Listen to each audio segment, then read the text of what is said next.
Hi. I'm having a crisis. I don't know what to do. I don't know what to do. I don't know what to do with my fan. Right now it is on. You could probably still hear it.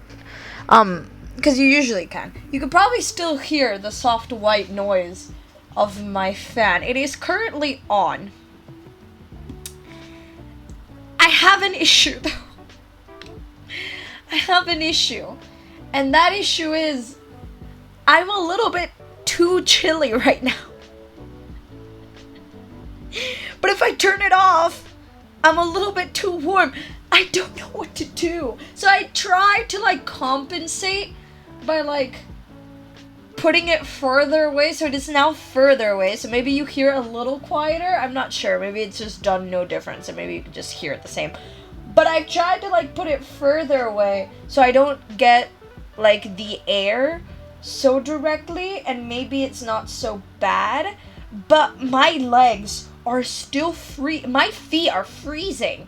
And this could easily be solved by maybe I just put on leggings or socks or I forgot the name of them. Slippers for my feet if they're so cold. But no, because the rest of my house is fine. And I just found out about this issue when I went to close the door. Because I usually just have it open and the window open. Because, yeah, why not? So air flows. And then I realized that when I closed the window and I closed the door, the issue was going to be that it was going to be too warm and not going to be at that nice airflowy temperature. And so I was like, I'm going to get the fan. And then I turned on the fan and then I was cold. I don't know what to do. Right now it's not so bad. I might leave it on. I might turn it off in a bit. Who knows? We'll see how much I can set it. Actually, I have an idea. Hold on, 3 seconds. I'm just gonna I usually have it. You know how you could set your fan to move around? I haven't said hello or how are you. I'll get through it. I've just been my manners have been awful this stream. I think I have an idea. You know how you can move your fan? You can have your fan moving. I think I'm gonna leave it stationary at a point where it doesn't hit me directly, and then maybe it'll keep the room nice and at a nice temperature and not hit me directly with air to the point where I'm cold. So I'm gonna try to do that. I'll be 2 seconds. You can probably still hear me. Actually, if I just talk, you can probably still hear me. So I'm just gonna try to do that. Off. And if I do that, does it hit me directly from here? No, that's okay. Yeah, you can hear me. There we go. Yeah, that's better. I should have thought of that before. Anyway, I haven't said how are you. Haven't said hope your day's been good. I feel bad about that, but first thing I could think of was I'm gonna go into a small rant like I usually do. And then it wasn't small, and then it lasted for a bit. But now it's over. Now it's fine. It was a small little rant. Well, it wasn't small, but I solved the issue. I think it's not as terrible now. It's much better now, which is good. I like that. I appreciate that. I care for that very much. See? Problem solving. I forgot to lower the volume of my phone. There we go. Perfect. Lovely. Okay. Anyway. Now that I got my rant and my actual manners in there, because I feel kind of bad. Now I can actually talk about stuff.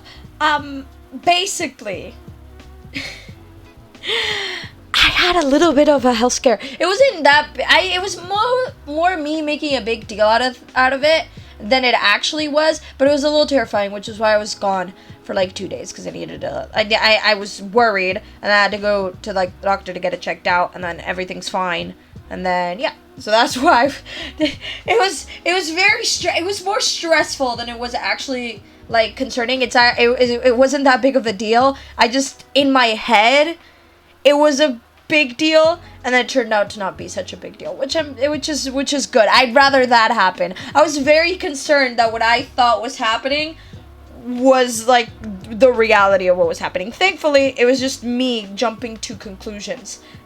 So that's nice. So yeah, that's why I suddenly disappeared. because I was planning on streaming the day after the last time, and I didn't. So yeah, that's why I had a little bit of a scare with my leg, but it's all good. Just me exaggerating, just me jumping to conclusions. Just me jumping to conclusions. Anyway, the other thing that I have to talk about is I made a brilliant decision. I have two things to talk about, actually. But the first one is the main point of this stream, technically, and then the other one I could talk about it in a bit before we get actually started. But since I started the topic anyway, let's just go with I made a brilliant decision. I kind of mentioned I was gonna do it, but I just caved. It was this afternoon, and I thought about it, and I went, nah, screw it, and yeah. So, I haven't finished the Step 2 DLC, but I now have the Step 3 DLC. Hear me out. I was gonna get it eventually. I just went, listen. And it was this afternoon, and I just told myself, might as well just get it now. And so I did. I haven't gotten the wedding one. Probably will do in a future time point. But, we have the Step 3 now. We have the Step 3. I haven't even finished Step 2, and we have Step 3. And that's not... You know what? Life happens like that sometimes, and it's all good. And then the other thing I wanted to talk about before we actually get started game-wise is Halloween. I want to talk about Halloween. It's still the 23rd of September, and you might be... And I know there's someone out there being like, it's still too early. It's not. It's not. It's not too early. I'm so excited. I went to my local Flying Tiger recently, and they put out the Halloween stuff. I bought a little ghost, a little light-up ghost. Excitement is real. But the 1st of October, I haven't decorated yet. I haven't gotten that ahead of myself. I haven't decorated yet. But I will, first day of October, I'm gonna be decorating straight up. Maybe last day of September. I might just go ahead of myself. I have little light up, glow in the dark skeletons, little ones. I want to put them out. I have a little thing that says Happy Halloween. I have the typical cobwebs that are terrible to put up, but we all do what we gotta do. I was already in the mood, okay? I was already in the mood. I tweeted about it a while that I just wanted it to be September so I could start talking about Halloween. I love Halloween so much. I was already in the mood. I had a pumpkin spice recently. I had a pumpkin spice frappuccino recently. And, and then I was waiting for, Flying Tiger to get out the Halloween stuff. They already have the Halloween stuff. And, I love Halloween so much. I'm so excited about Halloween. I'm always so excited about Halloween. Just all the time. Constant mood. Love Halloween. It's never too early to decorate it. I agree. So I got a little light up ghost. I posted it on Twitter because it was so cute. I saw it and it was like, do I need it? Not necessarily, but it's so cute. And then I just, yeah. Plus I always get something Halloween related because I like adding decorations. I have a little, plus it goes well. I have a little light up pumpkin. It's really cute as well, and it's really tiny. Well, it's not really tiny, but it matches with my light up pumpkin. So I wanted a light up, I saw the light up ghost and it matches. So it's all good. And so I got a little light up ghost and it's so cute. Also, got new glasses. Remember when my glasses nose bit broke and I had to go get it fixed? I went to go get it fixed, and then I also went, I could also have a second pair because I usually have 2 pairs, and this time I've only had 1, so I could get a second pair done. And then I could just switch between them. And I got another pair done. They're very similar to my other glasses, but they're blue. They're round as well, but they're blue. They're blue glasses. Ooh, I will. I could show my glasses. I can make this happen. I can show my glasses. Let me see how I can figure this out. Let me take an aesthetically pleasing picture of my glasses. I don't know if the blue will be appreciated on camera, however. Because it's very thin. Because if you've seen my other glasses,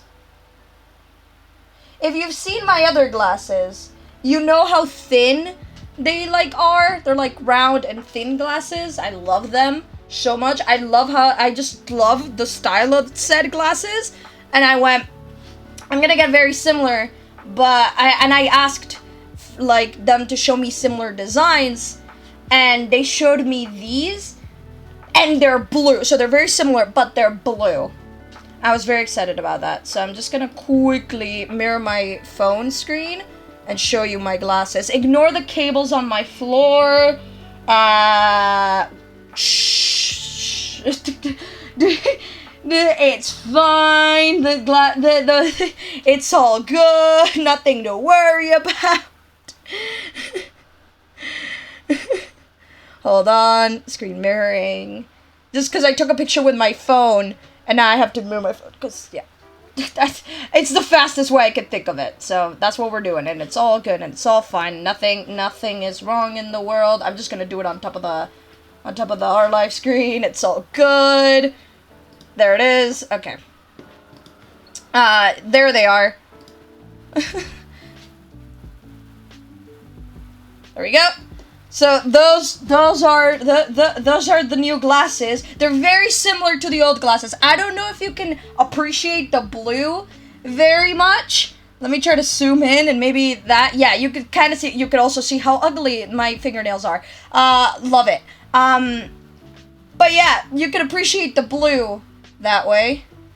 And here's the side, which are also blue. So, yeah. So they're very similar to my other glasses. They're just blue. I wanted something similar because I like how the round looks. And so I just went, give me something very similar. And then I saw the blue ones and went, ooh, I want the blue ones. Give me the blue ones. And so, blue. There we go. So yes, Halloween, new glasses, new Our Life DLC. Life is so good right now. It's been a productive. It's been a day. Ceiling achievement unlocked. Cling. Blue. So yes. Actually, I should go to the yeah. So now we have the Step 3 DLC. We haven't even finished the Steps 2 DLC. Ace and I both have weird fingernails. You know when you get hangnails, and you're supposed to not pull on them or touch them at all, and it should be fine. Well, I have no self-control, and I pick on my fingers a lot, and so I end up pulling on a bunch of my hangnails, and that makes my fingernails look ugly all the time. They look weird. They just look. They just don't look nice because I always pull on them, and yeah. So I never have like quote unquote normal looking fingernails because I pull at my hangnails a lot. So yeah. I just every time, like, I can't, if I don't have anything to do with my hands, I just start pulling at my hangnails, or just start messing with my nails in general, and so I end up with very weird looking nails, and that's just how it is. Been like that pretty much all my life, and that's probably gonna have to stay. Now I'm getting too warm. I thought I found a solution for my fan, and now I'm too warm, so I'm just gonna, listen, spin, and if I get too cold, that's fine. I'd rather be cold than hot. Words, sentences. There we go. There we go. Anyway, now that I have the Step 3 DLC, we have to get through the Step 2 DLC. So, I was thinking longish boy today. We're not just gonna do 2. We're doing at least 3, maybe 4 if we can push through it. So we're doing summer work, family, and escapade. Hopefully, maybe dinner if we're feeling up to it. We'll see how we are after escapade. And do stuff. Yellow, hi Yellow. Hi Yellow. So yeah, we'll do summer work, family, and then escapade, and then after escapade we'll see how it's going. And then maybe we'll do dinner, maybe not. But I just want to get to escapade, then we'll be fine. Want to get to escapade. That's the goal. That's the goal today. Cause listen, I was gonna do something else today, but then the thoughts of Our Life came back to me. It is like the first time I played it again, where it's just, I just want to keep going. I just want to keep going. Oh my god. Text. Questions. If you could dye your hair anything. Oh, what would you choose? And then I'll read Ali's thing. Just wait. I want to answer the dyeing hair question. So, a long time ago, well, not a long time ago. It was like a couple of years ago. Probably like 5-6 years ago now. I had the tips of my hair, the very light tips of my hair, dyed blue and then purple for a little bit. So I like those. Now, I'd probably get, you know how you can do under? Like, you could just do it, like, there's a very good Pinterest video about it. I'm very bad at explaining it. There's, like, where the top part of your hair, like, the top layer of your hair is still your natural hair color, and the underneath of it is, like, a different color. I would do that probably with either, like a turquoisey blue or, like, a bright red, because I think both of those colors would look good with my hair. Because I have dark hair and I like bright colors because they pop out. Or maybe like a lilac. Maybe that too. I just want like a bright color. Just a bright color because I think it would look nice. I say red because there's one video on Pinterest that shows up every time I look up this style of like hair dye. That has kind of a cut of like hair similar to mine and also has very straight hair like I have now that I've done like a bunch of keratin treatment on my hair, and they have like the red underneath and it looks so good. And so because I kind of see it similar to like my style of hair, I think it would look good on me as well. So that's all I get. All my hair-based decisions come from Pinterest, to be fair. A lot of my decisions and ideas come from Pinterest anyway. I'm so obsessed with Pinterest at the moment. Every time I'm like just waiting for something, like I have to wait a little bit. I just have to like I just go on Pinterest and scroll. It's an obsession. Now let me read the nails thing. Let me go to the just chatting scene for a minute, because we are just chatting. I just used to straighten mine a lot, but then I got braces and I can't bite my nails off, or well, I just like ripped them out with my teeth when they broke, but yeah, I couldn't do any of that anymore, and now I just stick with nibbling with my fingers on like cuticles or so. I can't do my own nails because I can't see, but I tried and now they're red, at least 3 on each hand, and they're ugly, but yeah, practice makes it better, I guess. True. I've had my nails done like a few times. I'm bad at coloring my own. I'm bad at painting my own nails because my pulse is really bad. It's the same thing for when I draw. I need like I use like pen stabilizers a lot or like other stuff, or just like have to trace the same line like a million times because my pulse is really bad. My hands shake a lot. Just for like no particular reason. They just shake. Red would suit you, TBH. Thank you. Not me being flattered because Ace calls my hairstyle pretty. Your hairstyle is very, very pretty. It looks very, very, very pretty. Relatable, especially with the art. Yes. Tracing lines, like tracing lines, making like one line that's supposed to look smooth is so difficult. It is so difficult. My hands do be shaking, and they just don't want to do it. They just don't want to do it. They really don't. Like, you know what? And then I just have to do it a bunch of times until it actually works out. I hate it so much. Can't stop shaking, please. I'm praying. I want to draw anime but I can't do line art, so I do more realistic stuff because that's easier. True, because you don't have to do line art. That's smart. That's smart. That's smart. If you can do like realistic style, you can avoid line art. That's smart. Squid's back. Hi, Squid. Don't you love it? Squid, octopus. I don't know either. It's just something. Being with tentacles and stuff that looks cool. We love it. Don't really care. Looks cool. We appreciate it. Anyway, now that we've talked about nails, glasses, hair dye, and Halloween and other stuff, and me complaining about how I don't know whether to have my fan on or off, and just trying to find a solution for that, which I think it's not that bad. I might take it back in a bit, but who knows? Who knows? Now, we may get started. I'm excited. So, I like the way we've done it so far, where I just start with a DLC one, because it's exciting. So that's why I kind of want to get to dinner today, but it would be fine either way. So, we start with summer work today. Excitement, excitement, excitement. Car! Look at the fancy car. Speaking about cars, oh my god. I did the cars filter. It'll be quick. I did the cars filter on TikTok today, the which cars character filter thing on TikTok today, because it showed up on my For You page, and I'm gonna do it. And I got Mater, which I think is right on point. I've laughed about it, but it was fun. Yay. That's it. I just said car and it went to that. I don't know. It happened this morning and my brain just went straight to that. There we go. Now we can get started. I'm gonna stop going off topic now. You stared out the window, watching the scenery pass by as your mom drove down the quiet streets at a leisurely pace.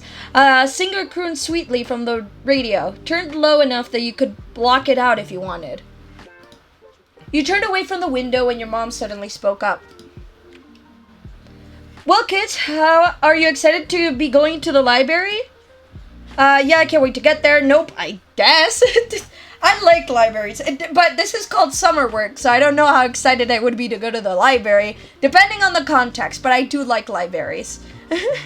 So I'll say I guess, because I think I know what the context is, and therefore, You don't sound so sure there, Ace. Mom wasn't wrong, it was what it was, but your real interests lay elsewhere. There hadn't been a time where you were super excited to go to the library. That's a lie. I do like going to the library. So, what about you, Cove? You're part of the conversation, too. Not really. If I didn't have school stuff to do, I would probably be somewhere else. I see.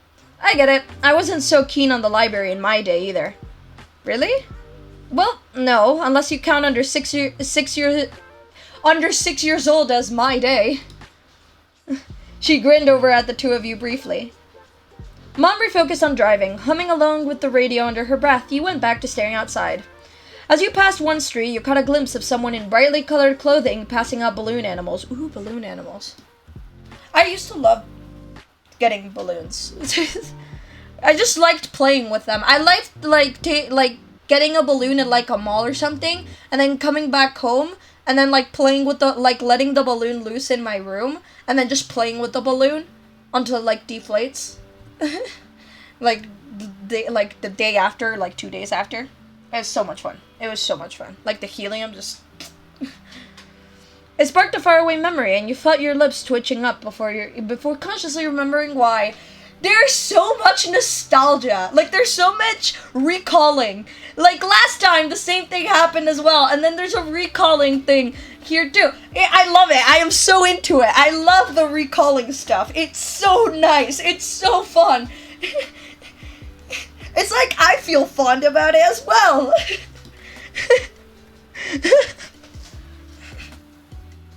It seemed like ages ago now, you and Cove watching The Amazing Alexander put on a show. For a second, the urge to reminisce made words line up on the back of your tongue, but you pushed them down after a second, content to smile alone. What? You blinked, startled to see Cove looking directly at you. Say it! Say it! I need this conversation so bad. Reminiscing?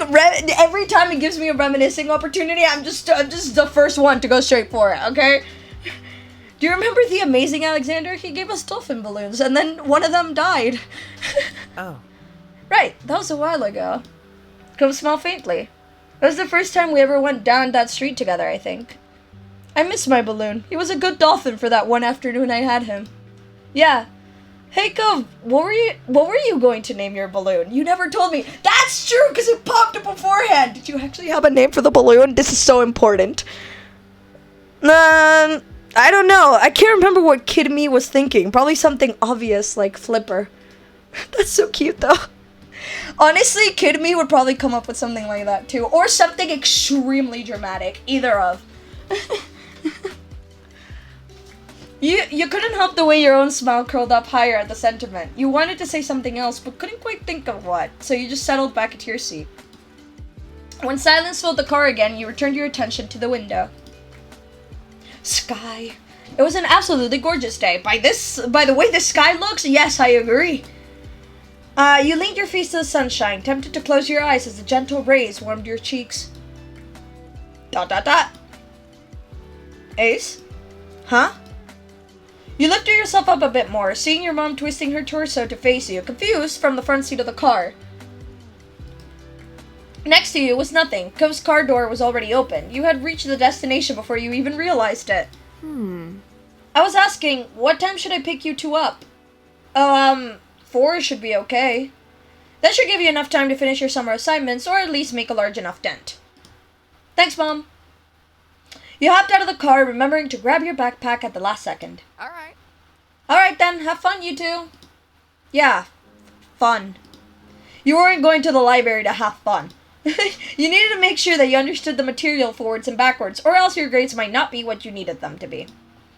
The two of you went right to the door of the library. Cove reached it first and tugged it open, stepping inside. He kept it propped open so you could pass through behind him. Library. This is a very nice looking library. We've seen it before, but still.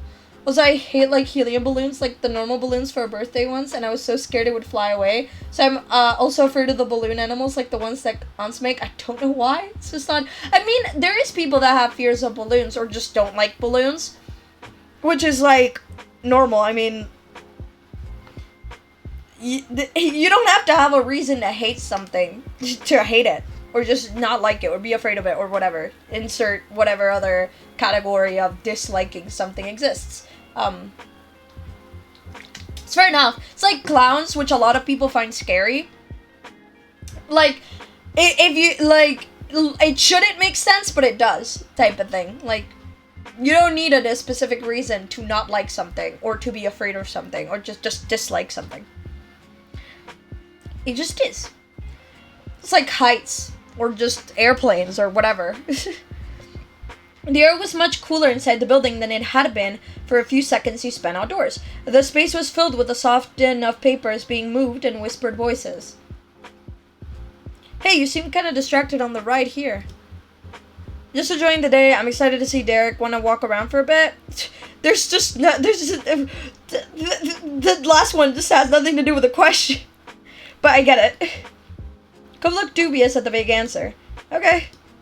What, don't you think it's nice out? I do. Your study buddy was standing at the front of the library by a long rack of magazines.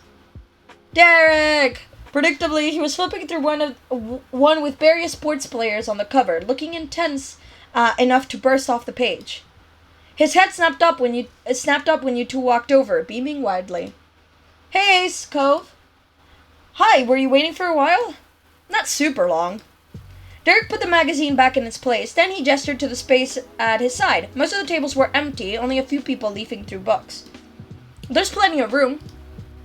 In unspoken agreement, the three of you started moving towards the seating area, Derek taking 2 steps for every one of Cove's. Oh, guess what? I'm pretty sure I've mastered the fake shot. I'll show you some other time. Derek looked over to gauge the level of interest. Do you know it? Soccer's not really for me. I also have no idea what you're talking about. All the sporty stuff Cove liked was beach-relating. Surfing, snorkeling, bodyboarding. And he didn't play a lot of team games, but he did like doubles volleyball. How does it go? Derek's eyes flashed with excitement as he explained. Okay. Well, you move the ball like you're going to go one way, and then he demonstrated by running a few steps ahead, showing off some fancy footwork. You do it like this, so it does it like that. Ah, yes! You laughed, bobbing your head at his attempt to get the trick across with no ball. Shh! Damn it. The three of you looked over to the checkout desk. The librarian stood behind it and was wearing a deep frown. You felt bad, you were apologetic, you didn't think it was a big deal. Apologetic, sure. You muttered sorry, and she sighed before turning back to the book she was reading.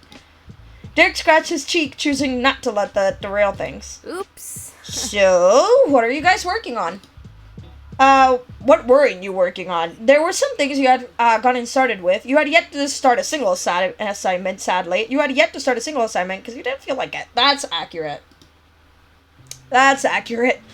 Gotta go. Have fun and sleep well later. You too, Allie. Sorry. Wait, hold on. There we go. All good. There we go. You had a few assignments to work on, but you hadn't sat down and decided which to focus on this afternoon or anything. You just grabbed all of them and chucked them into your backpack. You figured you could pick when the time came. Fair enough. I think I'll work on on my history assignment. I've got some math problems that need work. I don't care. I don't know. History, sure. You have to do this timeline thing. It made sense to work on that while you were here, since you probably need to consult the reference books. Fair enough. There's some summer reading too. I have to go through an assigned book, but I'm gonna do that later since it doesn't need extra references or anything. What about you two? Got a few worksheets. They look pretty easy, but my school gave us 3 books to read. Can't they stick with just one? I'm also doing the timeline. Oh, I like this. It looks so nice. Y'all found y'all found a table close to the tall bookshelves and set up camp. Within seconds, pencils and folders and books were strewn out on the surface. You focused on your work, you doodled, you just looked out the window again. Honestly, a mixture of this. When I take notes, because usually it's what I end up doing because I'm studying. When I take notes, I'll be taking notes and then I'll get distracted for a little bit, doodle for a bit, and then delete the doodling, because I do it on my iPad. Delete the doodling and then keep working on my notes. So a mixture of this, but I'll say I'm responsible. I wish.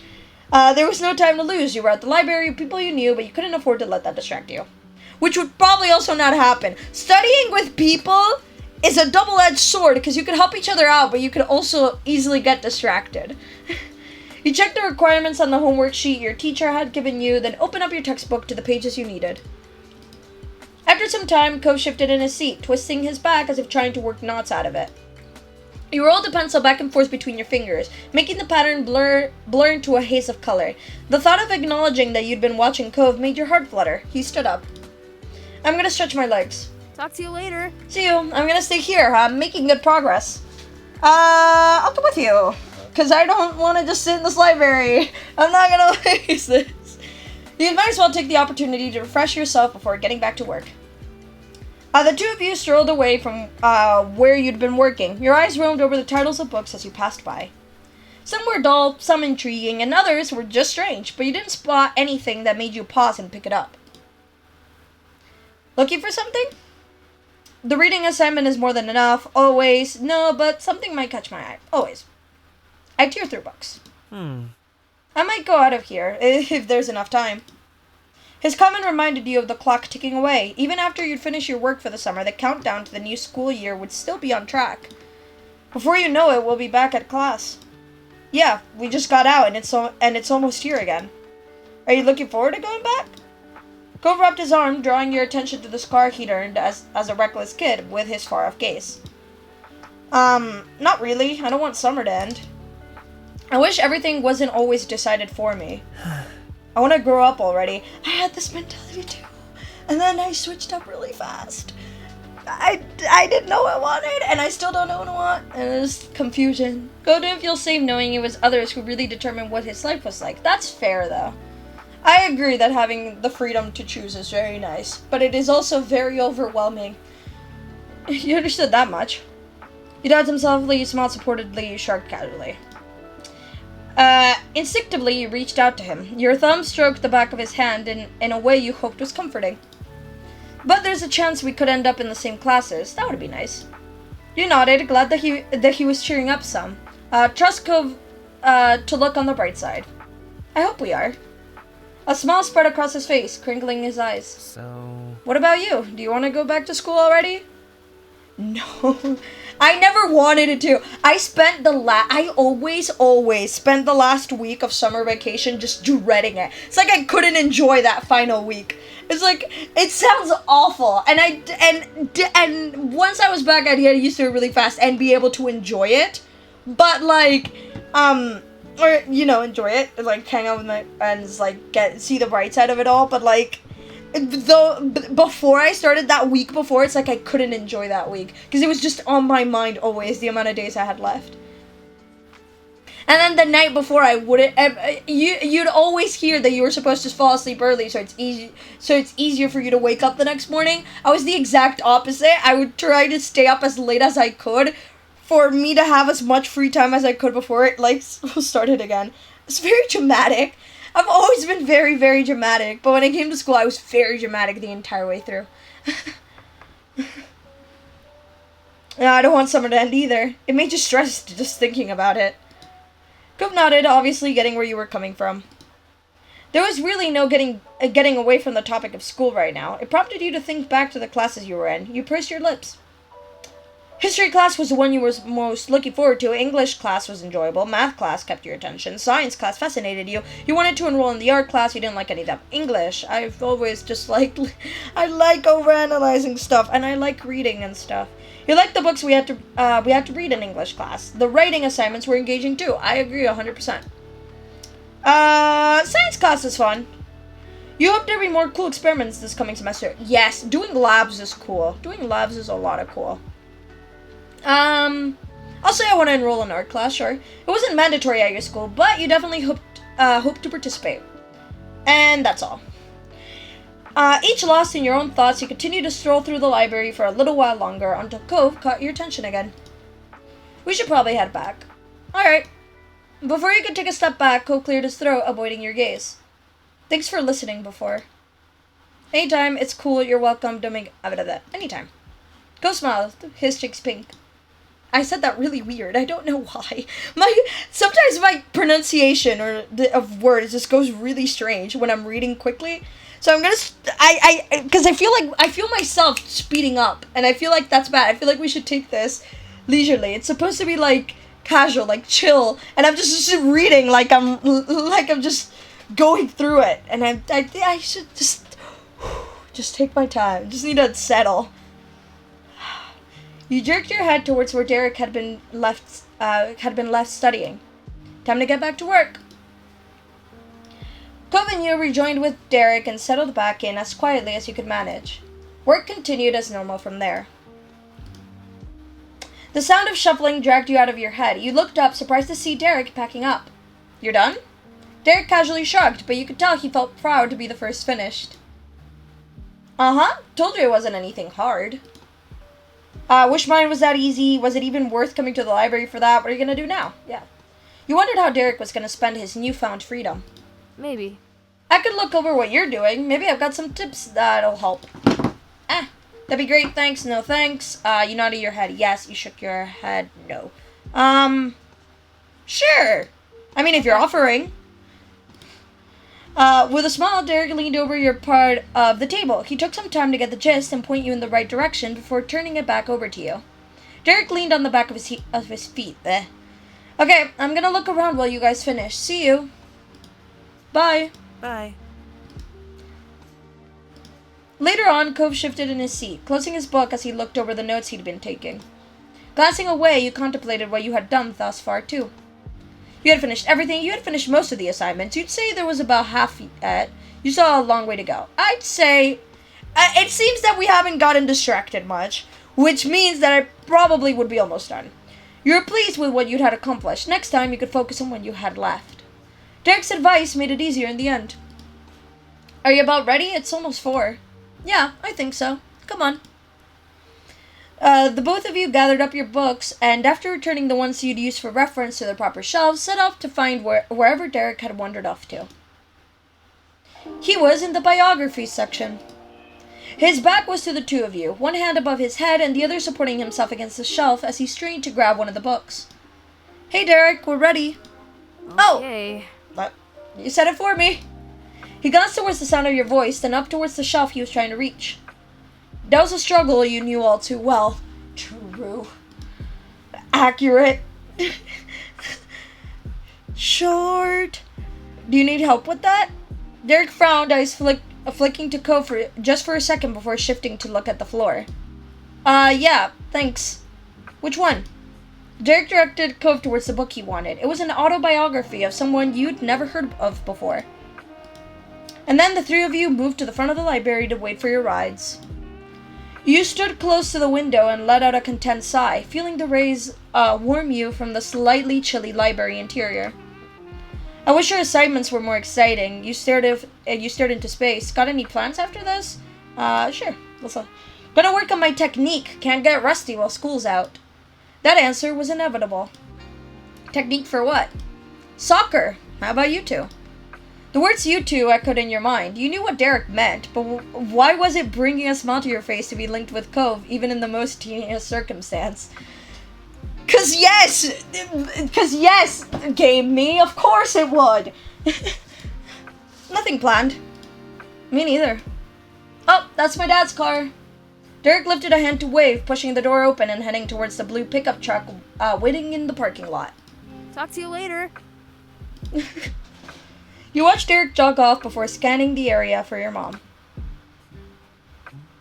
Did you get everything done? You got lost in your thoughts. Did you get everything done? Sort of. I saw you're basically done. He smiled, impressed. You felt pretty good about that.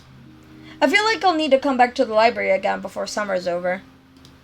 I'll come with you. I still have those books to read anyway. You were a little surprised when he said that, mostly because you'd already been picturing Cove there. Thanks. So, wanna keep hanging out when we get back? We could do something. We could do something actually together, not just next to each other at the same table. He looked at you with a wry smile. You gave a shy nod, feeling suddenly nervous. Thanks. The two of you smiled at each other. This is so cute. This interaction is so cute. It's like, it's so nervous. Just so nervous. Bill looked away after a second, and so you did too, fidgeting with the hem of your shirt. It wasn't long before you spied your mom's car coming down the road. There she is. All right. Time to go then. You climbed into the car, sliding into your usual seats and buckling the belts. Hey kiddos, did you get a lot done? Yeah. Nice. Thanks, Mom. The car shifted into action and you watched as the library shrunk into the distance. It wouldn't be the last time you saw it this summer, but at least you knew you were gonna have company. Mom teased some more information about the day out of you. When she learned you two were planning on returning, she immediately offered to give you a ride next time. Sweet. You continued to answer Mom's questions about what you'd been working on, and then told her about your plans to stick with Cove after getting back. There was something knowing in her smile that made you pause, just for a moment. But soon enough, the trip was over. You had arrived back to your neighborhood. Cove had run over to his house real quick to drop off his stuff. You also made a pit stop to put your backpack away before heading out again. The two of you regrouped in the middle of the road, halfway between your houses. With everything wrapped up, you could now freely enjoy the rest of the afternoon. Your conversation resumed as you both began walking down the street together. The afternoon came and went. Dinner was eaten, and you were cleaning up the dishes left behind from it. Cove had elected to stay for the meal today. He passed you a couple plates to rinse in the sink. Even though he didn't have to, Cove asked to do at least something to help. You scrubbed the last of them and let out a satisfied sigh, like, okay, they're done. I'm going upstairs now. You address your guests for the evening. Do you want to stay? Yeah. I don't have to go back till later. Take it easy, kids. Thank you for the help.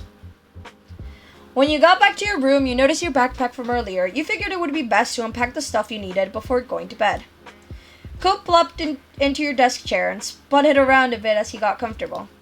I love computer chairs so much. For the spinny part. I just like the spinny part. And the wheels. Oh, I love the wheels. He watched you contentedly as you walked across the room. He didn't need or expect you to try entertaining him constantly. It was just nice to be near each other, even when nothing was going on. You hefted your bag up onto the bed. It sunk into the comforter. With that, you started to sort through books and paper packets. I wish I could sleep with, like, these thick comforters during summer. I only recently got one of my fluffy blankets out, which is so fluffy and so nice, because it's starting to get chilly enough at night where you can use blankets and, like, comforters and stuff. Like, during the day, it's still, like, warm, but during the night, it starts getting chilly. So, and that's what matters the most to me. I like being covered in a blanket. I like tucking myself, and it's fun. So, and it feels nice and warm when the room is, like, cold, and you're really warm under the covers. It feels so nice. I love it so much. So, I'm glad that it's starting to get to a temperature at night where I can do that. But, like, during the midst of summer, I could never sleep with this. Oh my god. You hefted your bag up onto the bed. It's onto the comforter. Hey, yo, thank you for the raid. Hopefully that is showing. Yes, the alert is showing on top of the gameplay. That's what I wanted. There we go. Thank you so much for the raid, and thank you for the follow. It's getting right now. I got it on my screen before it actually showed up on screen. I thank you for the raid. We're here hanging out, having fun, just continuing the game. But thank you so much. Hello. Hi. I hope you had a great stream, whatever you were doing. I hope you're having a great day as well, and I hope you continue to have a great day and a good night tonight as well. And welcome, of course. We're just playing our life, just chilling, hanging out. Not all of it were things you'd need anytime soon. Oh, you're so sweet. Thank you. No problem. Obvious, of course. Thank you guys so much. I hope you enjoy your stay, or just you can hang out here for a little bit, see if you enjoy your stay. I hope you do. And if not, I hope you continue to have a great rest of your day regardless. Not all of it were things you need anytime soon. A small pile of the most important assets began to grow at the side of your backpack until you'd gone over it all. You had actually finished flipping through the contents, but that wasn't all of your work. You instinctively pulled the opening closer to you and peered inside. A second look through, it's so bad. I'm so bad at reading.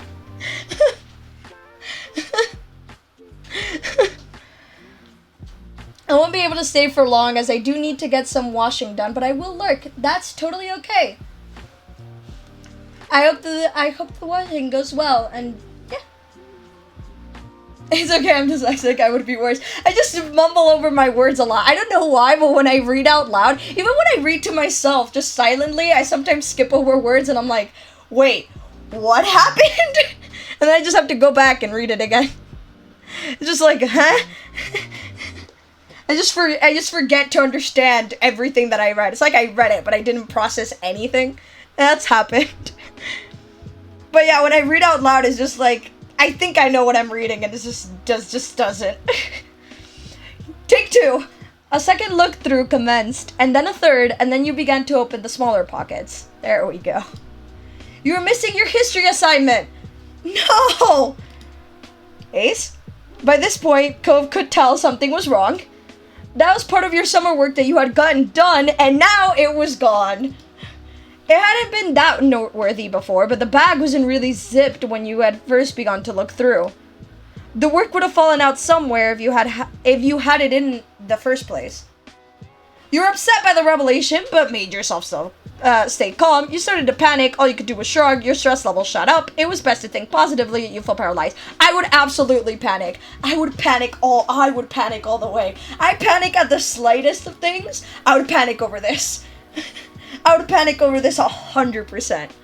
The assignment could be anywhere. You were never going to get it back. It's gone, and now you are going to have to replace everything you did for it. My history work isn't in my backpack. At your word, Cove jumped out of his seat. No way!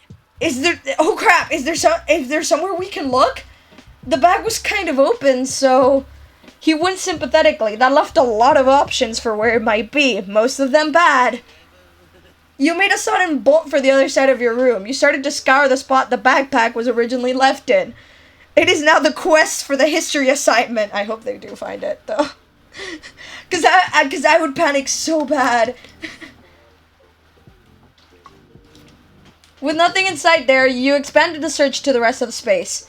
Cove did his best to stay out of your way while keeping an eye open for your missing work. It was a frantic and ultimately fruitless effort. Your assignment wasn't here. Let's check downstairs. It might still be in your house someplace. Fine. How are you? Hi, Ma. Freaking out. Why, hello again. Is everything alright? No. You told your mom what's going on. You gave a rambling explanation of the situation. You answered her with a rambling explanation. No, it was. I had it. I did it. But when I was getting it out, it wasn't there, and I don't know. What? Yes. My schoolwork is missing. This was definitely getting to you. You have things that you want to do, that you need to do, and instead you have to worry about this. I'm so sorry. Thanks, Ma. What's missing? an assignment for school from the library today. Mom's eyebrows raised with concern at the answer. That's a pickle. I'll call right now. I think they might still be open. Thanks, Ma. Don't worry about it. That's not gonna help. Thanks. You're welcome. Just leave it to me. Cove, honey, can you tell us if there was anything you noticed? You were with Ace, right?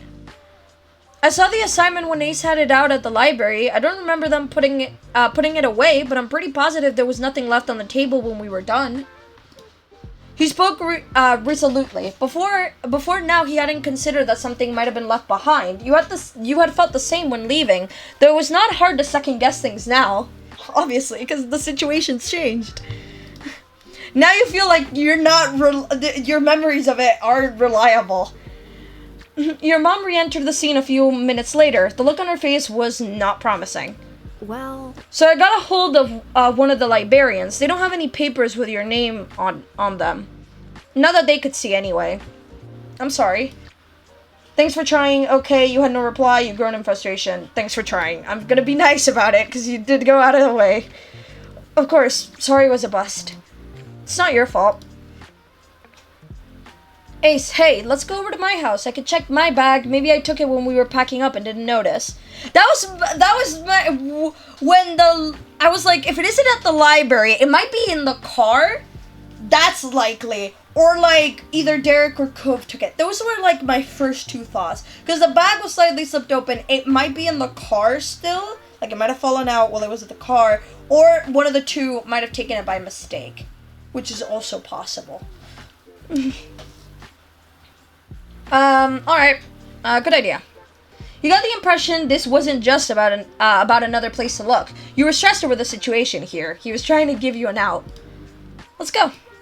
Cove nodded and made his way to the door. Your mom stood by with creased brows. Take care, kids. Good luck. Bye, moms. You briskly made the trip across the street, and in less than a minute, you were going through the threshold of Cove's house. Cove had been in a rush earlier today, too. His backpack was tossed on the couch without a thought. No one had moved it since then. You can sit down or anything. I'm gonna look. He lifted up the backpack and unzipped it in a fluid motion. You were left to wait as he rooted around inside with an unexpected level of seriousness. There was no way you could relax right now. You were actually calming down now. I'm trying to think of what I would do in this situation. I would probably still freaking out. When I get like scared or stout, it just lasts on until I see a resolution. Either I accept it's gone, and then it's gotta be a few hours until then. It's gotta be a bit before I actually settle down and be like, okay, it's gone, I gotta do it again. Or it's found, and then I can actually start to calm down. So I would probably still be freaking out. You leaned closer, trying to get a peek into what he was seeing. Every second of not knowing made you more tense. Your impatience didn't go unnoticed. He tore through the contents rapidly. Until Cove's eyes drifted from the opening of the bag and traced the length of the room's floor, his arm was still tucked away inside, but the search was over. Your heart sank. It was obvious there wasn't much of a chance. Cove somehow had it this whole time. Still, you wanted to hope. Finally, Cove lowered his backpack to the floor while slipping his arm out, and he wasn't empty-handed. Cove extended a few papers your way. All right. Here. Your eyes flicked down at the assignment and then went right back up to his face. That's your copy. In the almost silent room, you could hear the slight crinkling of paper as his fingers gripped tighter. His expression was just as firm. What is happening? No, it's yours. Cove, I can't. No, I can't. My consciousness would not appreciate it. I can't. My consciousness would not be able to do. No, I would not be able to do this. I can't. I would just, I just wouldn't be able, no, I just can't. I'd feel terrible the entire time. I'd just feel really bad. Why not? I mean... That assignment and grades, they're important to you, and, you know, you're important to me, so... That's really sweet. Your sentiment's really sweet, but I just can't. I'm getting really emotional over this for no particular reason, but, like... That's really sweet, but I would just not be able to. You flatly dropped the papers at your feet, refusing to meet your eyes. I think I did pretty good with it. The marks shouldn't be bad. It's still... No, I can't! Listen, Listen, I appreciate it a lot. That's really sweet, but I would not be able to take it. I would not be able to take it. I would feel awful. Cove, thanks. Cove's consideration made you feel good. You felt terrible about this all. You were teary-eyed over the gesture. I kind of am. It kind of came out of nowhere for me. I was not expecting this one, and I'm kind of emotional over it. It was too much. It is a lot. And your droplets began to sting your eyes. Please don't cry. Missing an assignment is something that doesn't bother me. I mean, you've known me long enough to see what does upset me. That statement had started out lighthearted, but it quickly shifted to one much more serious. I actually got really worked up over that. I'm like sweating. I don't know why that got to me so much as it did, but it got to me a lot. What happened just then? I'm just taking a sip of water. I need to calm down. I need to chill for 2 seconds. Statement had started out lighthearted, but it quickly shifted to one much more serious. You're always there. Your eyes met, and his face was full of affection. It made your heart pound against your chest. Then the moment was interrupted by the piercing ring of the Holden home phone. Because of course it was! You wordlessly stared at one another with raised eyebrows. Cove's mouth formed a tiny frown. Kira appeared from the hall on the far side of the living room, summoned by the noise. Hey, yeah. Hey, Cove. Hi, Ace. I didn't know you were here. She strolled on past. Your eyes followed her. Cove's mom answered the call, giving a chipper greeting to whoever was on the other end. A few ahas and mm-hms later, Kira thanked the person and placed the phone down once more. Ace, that was your ma. She said your stuff was in the car. I knew it. my second guess was right. I got it. I knew it. I thought that was pretty likely. If the bag was slightly zipped open and they went by car, it was likely that it was still in the car. There we go. What? Really? That's what I was told. Now, I'll just return to the guest room. You can have your privacy. Cove's face iced from shock to sour as his mom made her escape, laughing. He shook the interruption off and refocused on you.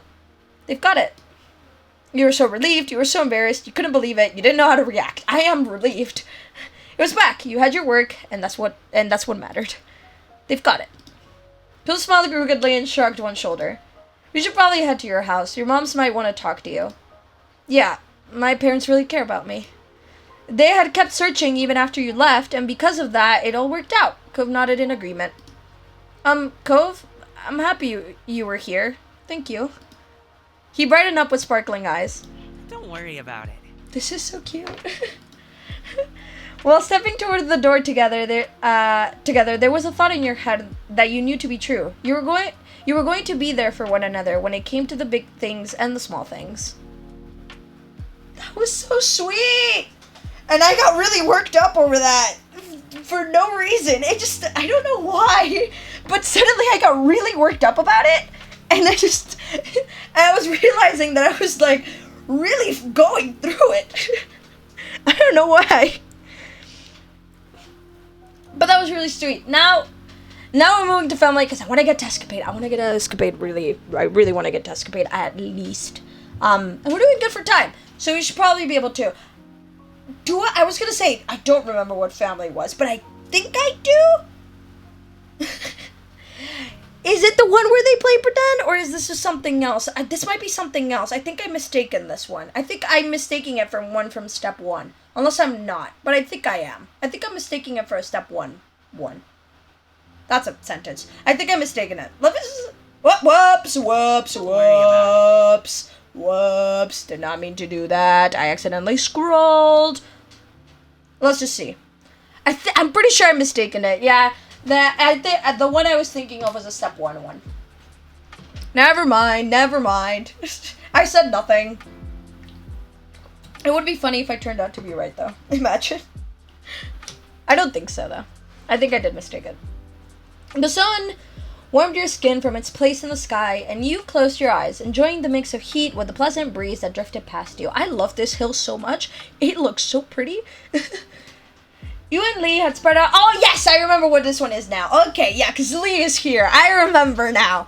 There we go. You and Lee had spread out a blanket on top of one of the hills behind your house and had been relaxing there for a while now. Lee had come over earlier in the day, and while a range of activities had been discussed, from staying home to heading down to the beach, a picnic on the hill had been the choice you both settled on, which sounds great, by the way. A small spread was laid out in front of you, some bottled water, soft drinks, as well as chips and sliced fruit. You sat up and reached for a snack, listening to Lee talk away about the musical she had gone to see a few days ago. I'm in. It was unbelievable. There was singing, dancing, and crazy stunts, and it was all done live right in front of my face. Maybe one day we could go together. I've got to see more shows like that. You smiled at Lee's enthusiasm, knowing how much she enjoyed singing and performing. And she was good at it too. You had gotten the chance to hear her sing a couple of tunes, and you knew she put a lot of effort into it. You also liked to sing, but you weren't very good. You also liked to sing and had talent of your own. You didn't like to sing, but you had been told you were good at it. You weren't good at singing, and that suited you fine. I like to sing. I'm just not good at it, though. Can't hold a note for the life of me. That didn't stop you from doing it, though. Exactly. I like singing along when I listen to music. I wonder if maybe we could put on our own show. Think of how fun it'd be. We could perform for our parents and ask our friends and some other people to come and watch too. It'll totally work. Yeah, let's do it. I don't know about that. The idea gave you stage fright. Sure, I'll give it a go. That's not a good idea. It'd be embarrassing. I'll give it a go. It wasn't something you had really thought about before, but if Lee wanted to do it, then you could at least give it a shot. Lee clapped in excitement and bounced on the balls of her feet, beyond happy that you were on board with her idea. Woo! I'm gonna sing. Do you want to too, or maybe do something else? I'll sing too, I'll dance, I'll write the song, I'll do some kind of stunt that goes to the music, I'll pick the outfits, I'll do the makeup, I'll make a backdrop or some kind of stage. I could do the outfits. That's a great job for you. You always dress so fashionably. Thank you. Is there anything else that's coming to your head? The backdrop I could also probably do. I'll make the backdrop or some kind of stage. Yes, that'd make it a real show. I'm not good at dancing. I'll draw something. You had an art kit at home full of colored pencils and markers that you could use to create a piece for the show. You just hoped there'd be a large enough piece of paper or cardboard for a backdrop. Is there anything else that's coming to your head? Nah, I think that's it. I can't dance. I can't sing. I don't do stunts. I'm barely flexible. But I can draw, and I can pick clothes. I can draw. I can also write, but not music. I'm not good at music composition at all. There was a moment where I wanted to write a song when I was like young. I was like 8. I wanted to write a song, or like 7 or 8, and I tried, and then realized it was way harder than like writing a story, and then it wasn't very good, and then I got frustrated, and then I just nah. And I said, stories are more for me. The two of you ran back to your house to grab the supplies you needed, dodging your mom's amused questions before heading back out to the blanket to get started. You spread a large sheet of paper out in front of you and began imagining a backdrop of your scene for the show. Lee and you discussed the plans in detail, settling on a song first and then practicing out parts for the show. I love the afternoon shots. I always say it, but I love the lighting of like how the afternoon looks like. All the afternoon, like, quote-unquote, like, scenes in this game. Oh, love it. It looks so pretty. The afternoon passed quickly, the sun dropping lower and lower in the sky, and after having thoroughly worked out how the show was going to go, you decided to take a break. Oh. We should have invited Cope to watch us practice our show. He could tell us if it's bad before we put on the real thing. That's smart. You guessed that would have been okay. I'm glad he didn't see it. You said nothing. That's smart. We should ask him to watch us later. Okay. It's too bad Derek isn't in the neighborhood today. I like him. Yeah, he's a good person. I really like him too. He's okay. He's kind of boring. I don't really like him. Yeah, he's a good person. I knew you'd think so. But, speaking of boys we like, what's the relationship status between you and Cove? Is it good? It always has to come back to this.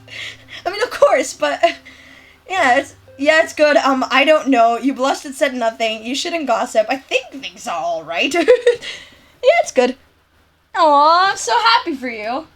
But, like, really, are you going to be telling him you have a crush on him anytime soon, or what? I have a crush on Cove. I'll tell him soon. No way, I'm not telling him. I'm pretty sure he already knows. You weren't sure if you wanted to tell Cove or not.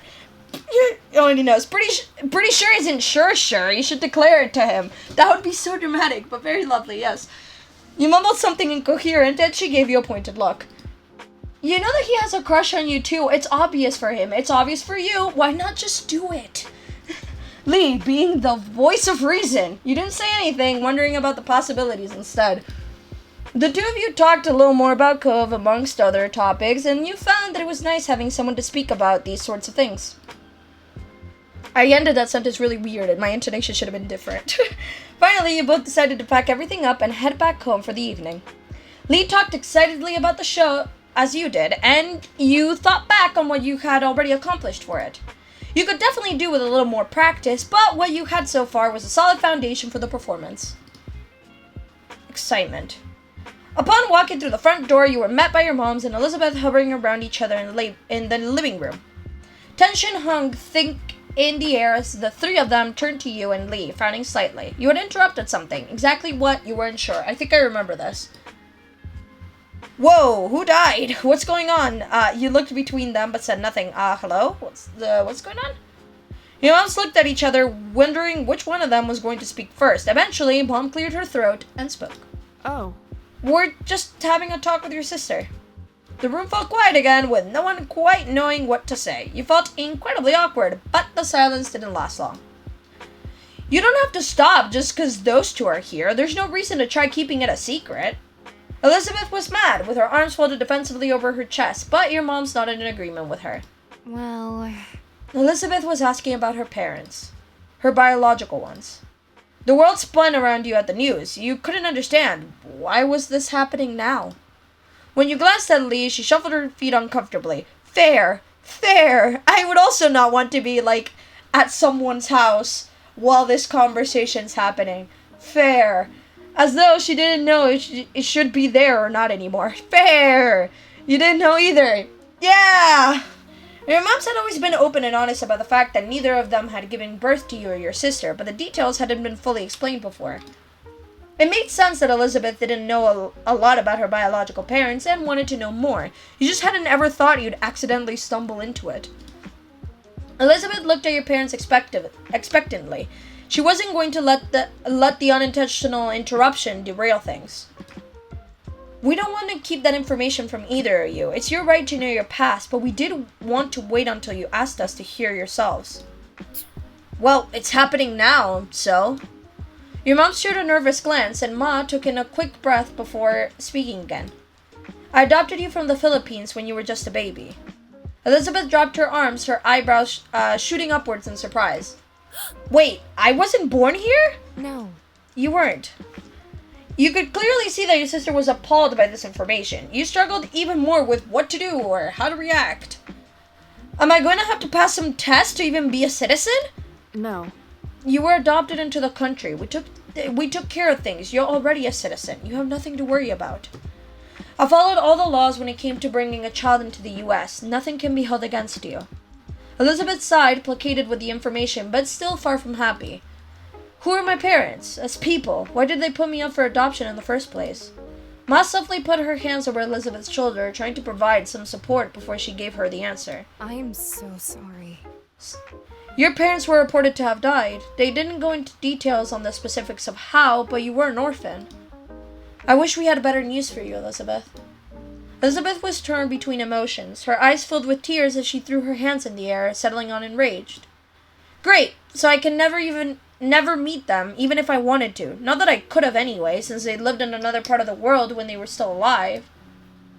Elizabeth turned her back on you and your moms and stormed off, sprinting up the stairs and to her room before anyone could stop her.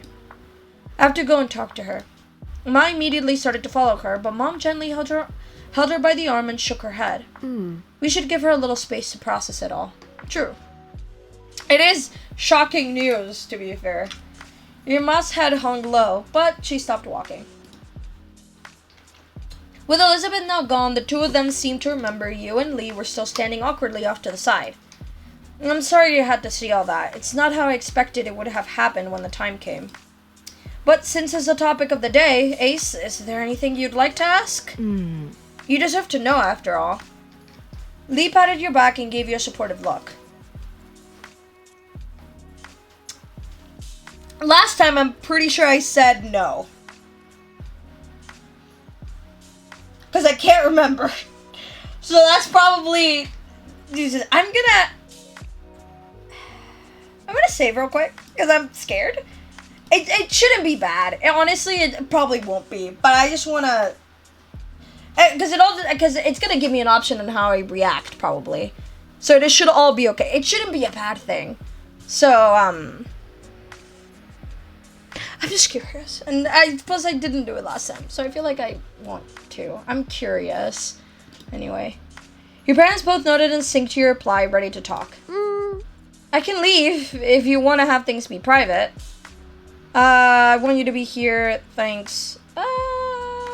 That would be so awkward for Lee, but I don't need her to leave necessarily. But, yeah. Lee smiled in understanding before heading down the hall, going to wait in another room until it was over.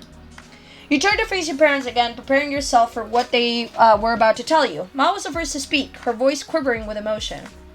You were adopted as a baby, but 2 years after Elizabeth. We used a different organization that time, and you were adopted within the U.S. We're sorry to tell you, Ace, your parents had also passed away, and no other family member took you in, if there were any. That's why we wanted to wait until you asked. We didn't want to suddenly drop that in your lap. We wanted you to be prepared. I'm sorry. It's okay. And you were telling me, okay, you said nothing. It's not your fault. You didn't kill them, right? You started to cry. You're so hungry. Thank you. Just, yeah. I did want to know, and now I do. Thank you for listening. It's no problem. If there's anything else you want to know, all you have to do is ask. We'll do our best to answer any questions you have. Are you okay? How are you feeling now? Are you going to be okay? I feel fine, but you didn't mean that. You started to cry. You held back the tears, but you weren't fine at all. Anger rose inside you. You definitely weren't okay. You said nothing.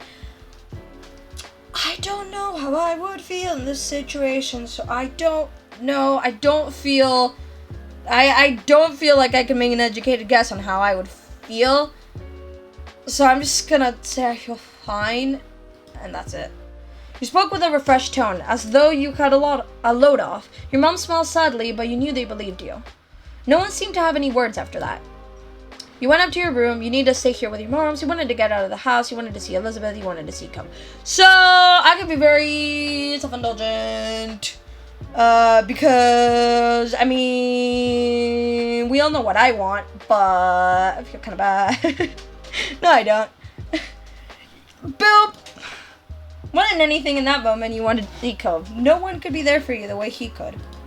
I'm gonna go out, just for a little while. I'll be back before it's really late. Your mom's nodded in understanding, trusting you to make the best call for yourself. Can you ask Lee to meet me outside? Can you tell Lee I'm going out on my own for a little while?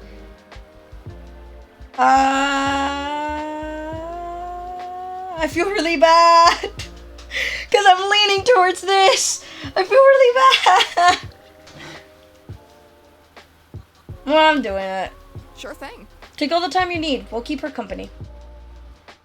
Once outside, you strode across the street purposely. Cope's house set in your sights. After you raised a hand to knock on the door, it only took a few moments for Mr. Holden to answer it, giving you a broad smile. There we go, I know how to read. Hey, Ace, looking for Cope, I bet. Yep, that's right. Cliff turned and whistled down the hall in the direction of Cope's room. Hey, sport, you have a guest! After calling his son, he turned back to you and dipped his head. No worries. He'll be here any second. As promised, it didn't take long before footsteps echoed down the hall and Cope's head of green hair appeared before you all. He looked past his dad to see you standing there and smiled, pleased at your visit. Hey, Ace. Hi, Cope, can you hang out now? He gave you a placid smile, one you were all too familiar with. Sure. You kids take care, alright? I'll be around if you need anything. Mr. Holden shuffled back into the house and closed the front door, giving you some privacy. Cope tilted his head at you, his bangs falling into his face as he did so. So... What's up? There's a lot going on right now. It's nothing. You didn't speak to him. I need to talk to you. My parents are dead. That's a bad way to start this conversation. Nope, that's not how we,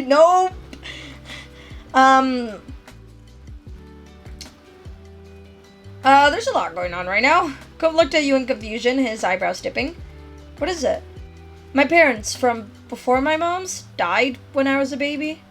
Mums didn't say how, maybe they don't know, but there wasn't any other family I could live with, so that's why I got adopted. Without having to say anything else, Cove reached out and pulled you into a tight embrace, his familiar warmth enveloping you. Sorry, Ace. His words were whispered comfortably into your shoulder. You didn't have to do this, I'm okay, you started to cry, you took a step back. Okay. I'm glad you are. Still, he didn't let go. Can we talk somewhere else? You felt uncomfortable huddling around the entrance of Cove's house. That feeling didn't seem to be a problem, though. Yeah. Cove took you by the arm and encouraged you along behind him. You followed without protest. Words. You headed towards the hills where you and Lee had spent the majority of your day. Things seemed so different then. Only a couple hours ago, and you wondered how everything had changed so drastically. You took a seat in the grass beside Cove, who bent his legs and rested his arms on them before he turned to you again. Can you explain everything to me? You nodded softly before taking in a heavy breath and launching into the story. Cove sat quietly and listened attentively, nodding every now and then or taking in a sharp inhale. It took a long time for you to relay the details. Dozens of stars were pointed in the sky as the night wore on. Silence settled between you as Cove sat quietly for a moment, contemplating everything you had said. When he finally spoke, his voice was quiet, drifting through the night towards you. Ace. I always forget about the voice thing. I always forget. I'm so sorry. About what happened to your parents. So sorry. He stopped suddenly and took in a deep breath. A deep, shaky breath. There we go. And you got the impression he was struggling with what was right to say. I'm sad I'll never get to know them. I feel bad that I don't feel worse about it. I'm just so mad. You shrugged your shoulders, not knowing how to feel. Yeah. Everything was so overwhelming, it was difficult to get a good grasp. Ace. Again. You're not doing anything wrong. You know that, right? I think that you can be as sad as you want for as long as you need, or you can feel okay about it whenever you want to. He sighed and ran a hand through his hair as he looked out over the ocean. It's okay. I guess what I'm trying to say is, whatever you feel about it is how you feel about it. You don't have to force yourself to be different. Thank you, Cove. You cried sadly. You cried in relief. You nodded. I'd probably cry. I cry at everything, though. So every time I say I probably cry, it's because my genuine reaction to a lot of things is just tearing up or crying. I get really excited and I cry. I get really sad and I cry. I get angry and I cry. So, yeah. His words made a lot of sense. You knew that despite everything you were going through, you would be okay. Even as the tears slowly rolled down your face, that thought comforted you. Cove smiled at you a little, and you could tell he was trying to be comforting. And your moms definitely don't. It doesn't matter if you're not blood related. You're definitely family. I can see that, and I hope you can too. You felt the reassurance in his eyes. You stayed up on the hill together a little longer, looking out over the ocean and the stars that shone brightly above it. After talking about the situation with someone who wasn't directly a part of it, you started to see things in a different light. Above all, you were glad to have Cove's support, and to know you could count on him if you needed it. Hey, the sudden voice of your sister behind you made you jump. You saw her standing a little way away. That's like a tongue twister. She walked closer and you didn't quite know what to do or what she was planning on saying. So? Would you mind going? I want to talk to just Ace. You can come back. It's not going to be forever or anything. Cove seemed equal parts concerned and skeptical. Leaving now wasn't a concept that thrilled him. You can't ask that. You nodded your head in agreement. I want to talk to you too. I do.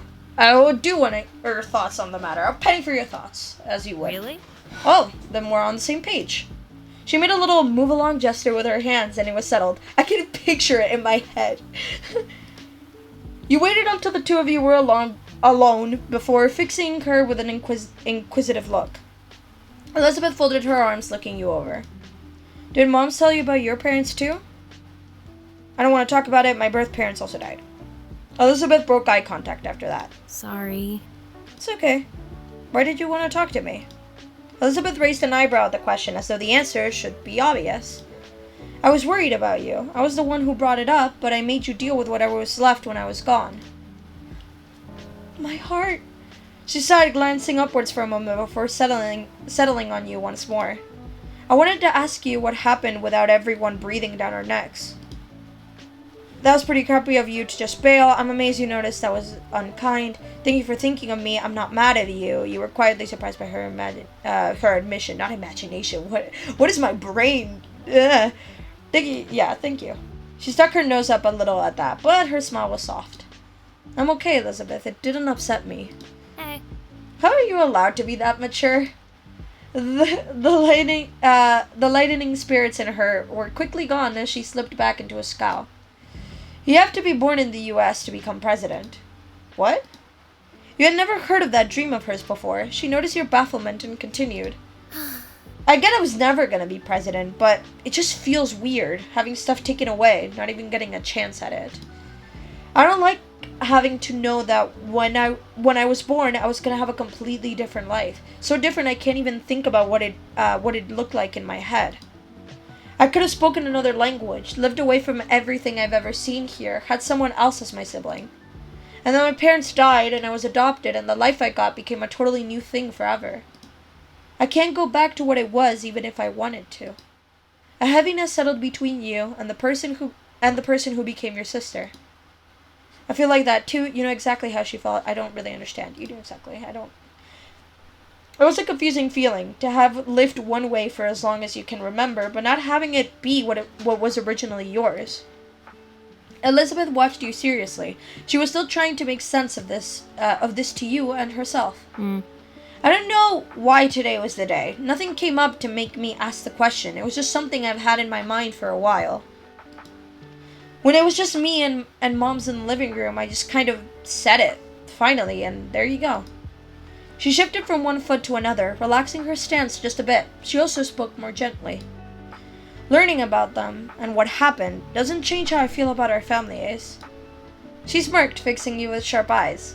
I'd already figured a long time ago that moms weren't our biological parents. That wasn't news. Technically, one of them could have been related to you. You kept listening to Elizabeth. It really doesn't change anything. Keep listening. Nothing about the family I was first born in would have made me decide that this wasn't my family anymore. True. Exactly.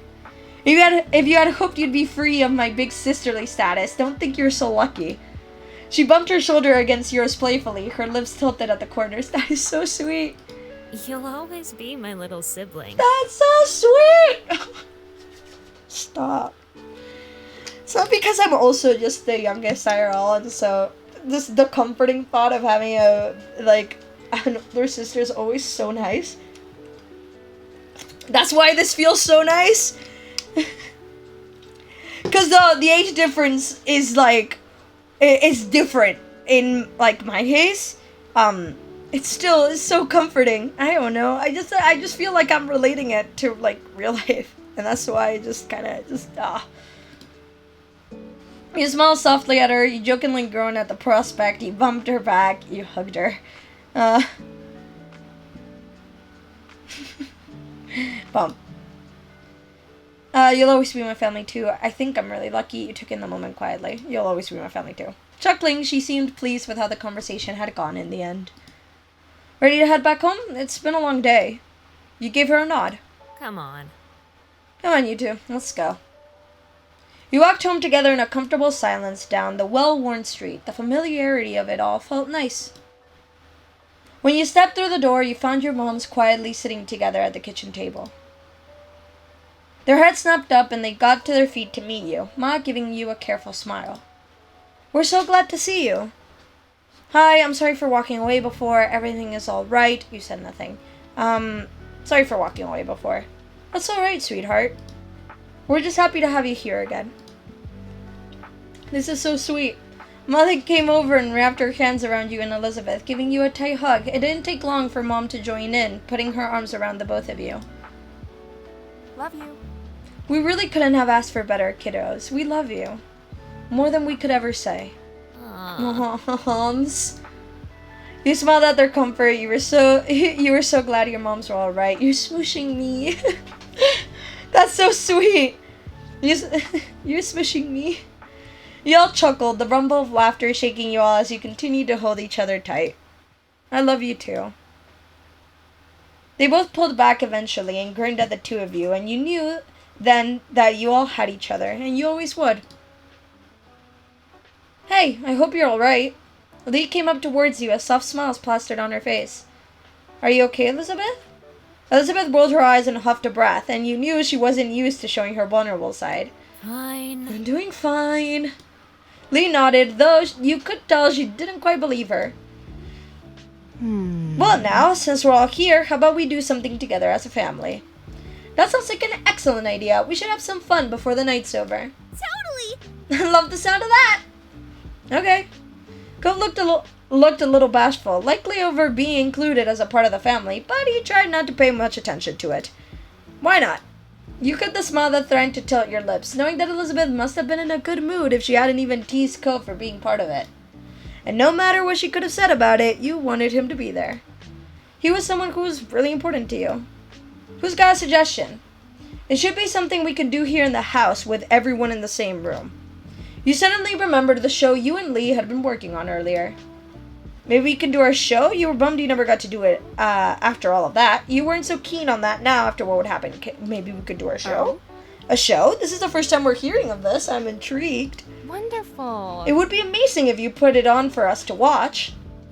Oh yeah, I need to see what you've cooked up. That'd be cool. You smiled at Lee, who returned the gesture while bouncing on her heels in excitement. Take some seats and we'll get everything together. Your moms collected the chairs from around the dining table and set them in a row in the living room, where there was enough space for the show. While they did that, you and Lee quickly gathered the supplies you needed and rehashed the plan one last time. You listened through the song you had chosen one last time. The backdrop you had prepared earlier was also ready to go now that it was needed. Finally, you changed into the outfits you had picked out. When the two of you returned to the living room, everyone was sitting and chatting amongst themselves while they waited. The group quieted down when you and Lee stood in front of them on your makeshift stage. Lee was buzzing quietly with excitement beside you. You felt nervous all of a sudden. You were pumped for the show. You were unsure how to feel pumped. The time you and Lee had put into practicing was worth it. You were ready to go. Okay, so, welcome to our show. We only came up with it today, but we promise it'll be good. You stayed quiet. Thank you for being here tonight. No refunds. You're gonna be really impressed. Your moms gave you a thumbs up and encouragement, ready for the performance.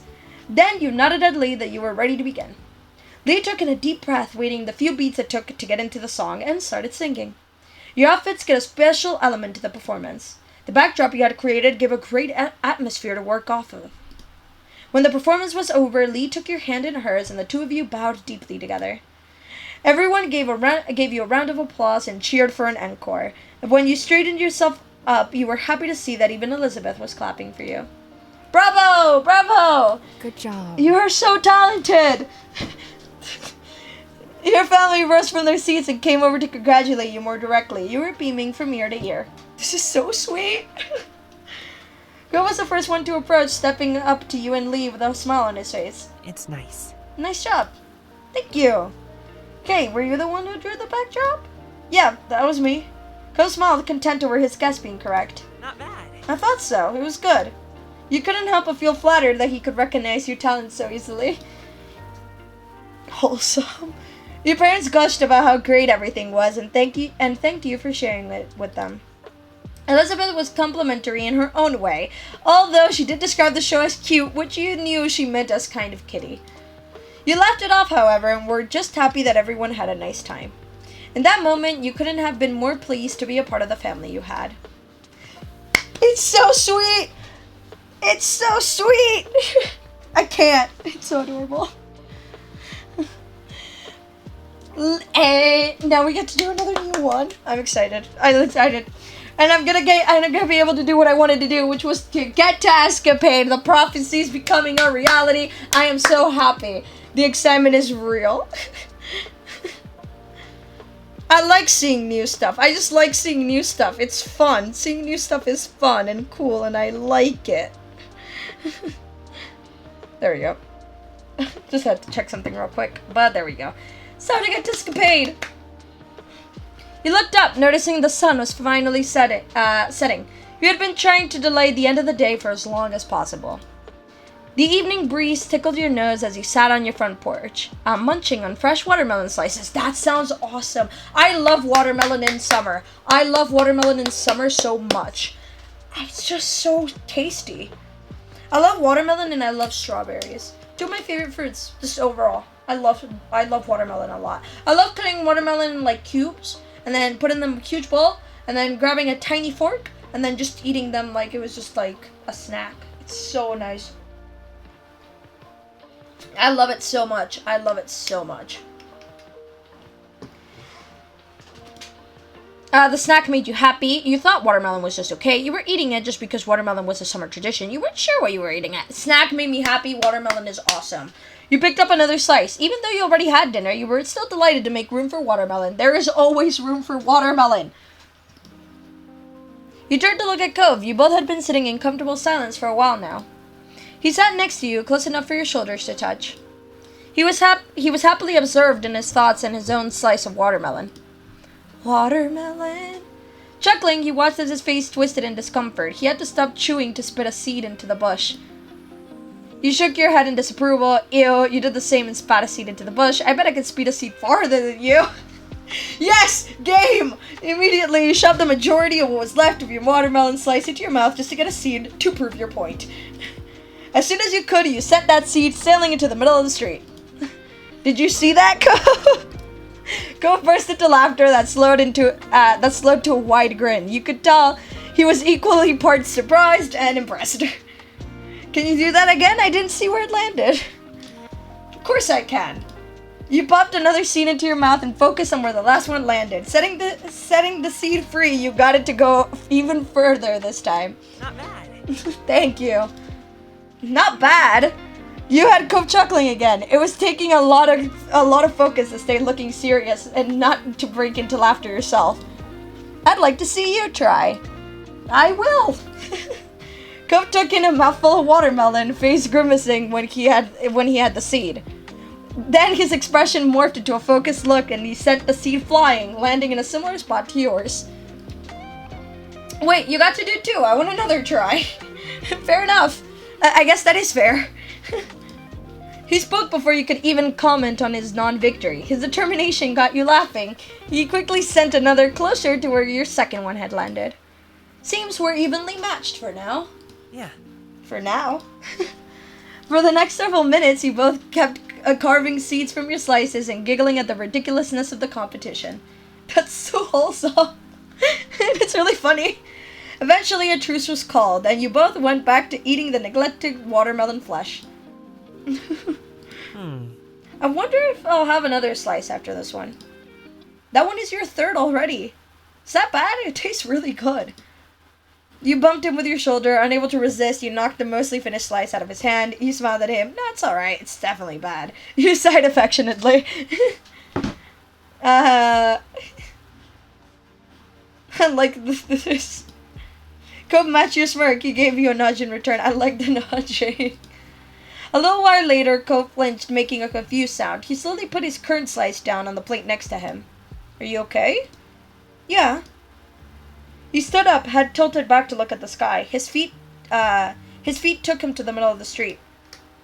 Did you notice anything? What do you mean? Huh. I thought I felt a raindrop. The sun's still out. You put down your watermelon slice and hopped off of your front step. Immediately, you felt a tap of water on the crown of your head, making you yelp. You're right! Cove was staring up at the sky, and you... Oh, it's raining! Cove was still staring up at the sky, and you watched as he began blinking more rapidly. When he finally turned in your direction, his face was bemused. It's a sun shower. It seemed crazy, but soon you couldn't avoid the drops that began increasing into a light shower. Booming with laughter, Cove kicked off his shoes towards his front door, and reveled in the moment. You were excited, you hid from the rain, you were annoyed with the sudden sprinkling. It felt kind of special to you. It's excited. I like rain. Especially in summer, rain is really nice. You closed your eyes and threw your head back, letting the rain shower over you. The cool drops felt so right after the warmth of the day. Feeling energized, you ran over to Cove and laughed at how soaked he already was. Not that he cared, because he was busy spinning in the middle of the street. You clapped and bounced up on your heels. Just as suddenly as the sprinkling started, it stopped and left you dripping with the smell of wet asphalt and soil tickling your nose. Cove caught your eyes, running a hand through his wet hair, combing it back. He frowned. Aww. It's over. The drops of rain clinging to his face almost could have been mistaken for tears. He sounded that disappointed. Well, it was fun. I wish it lasted longer. I've had enough rain for one summer day. You didn't have anything to say. You were charmed by Cove. I wish it lasted longer. Even just a few more minutes. And then a few more on top of that. He looked at you with such enthusiasm that you couldn't help but chuckle. Then you looked over at your door and sighed. You knew Ma wasn't going to be happy to see you trailing water into the house. Cove rubbed his arm awkwardly. He must have been thinking the same thing because he watched you sympathetically. It's okay. You can dry off at my house if you want. My parents won't mind. Thanks, let's do that. You're the sweetest guy I know. I don't want to cause trouble. I'm fine. He is the sweetest guy I know. Thanks, it's not a big deal. It is. I could already hear my ma's cries over my wet footsteps being all over the halls. Yeah, it wouldn't be bad to put a dampener on the day. He chuckled at his little pun. Badoom-ching. Cove led you inside and you stayed close to him. We have a ton of spare towels. I'm just gonna dig them out of the hall closet. Thanks for doing this. What should I do? I think I'm gonna go borrow some clothes from you too. Bro! I mean, we can just go full on it. I'm gonna save and pick it and then go back. I'm not that bold. I would never be that bold, but it's not even that bad, but because it's just for dry clothes. But still, though, I feel like it would be a big deal for these two. I want to do it. Go didn't have any of the towels yet, but he came back into eye shot so you could see him stare at you flatly and roll his eyes. Haha, we're not exactly the same size. You'd be swimming in my clothes. That is very true, but it would be very comfortable, to be fair. We'll have to let him go. I'm not joking. It'd be nice to borrow a shirt. It would be oversized. It would be very comfortable. I'm not lying. This would be awesome. Listen, I already picked the thing and I'm saved. If this I just want to see what happens. I am far too curious.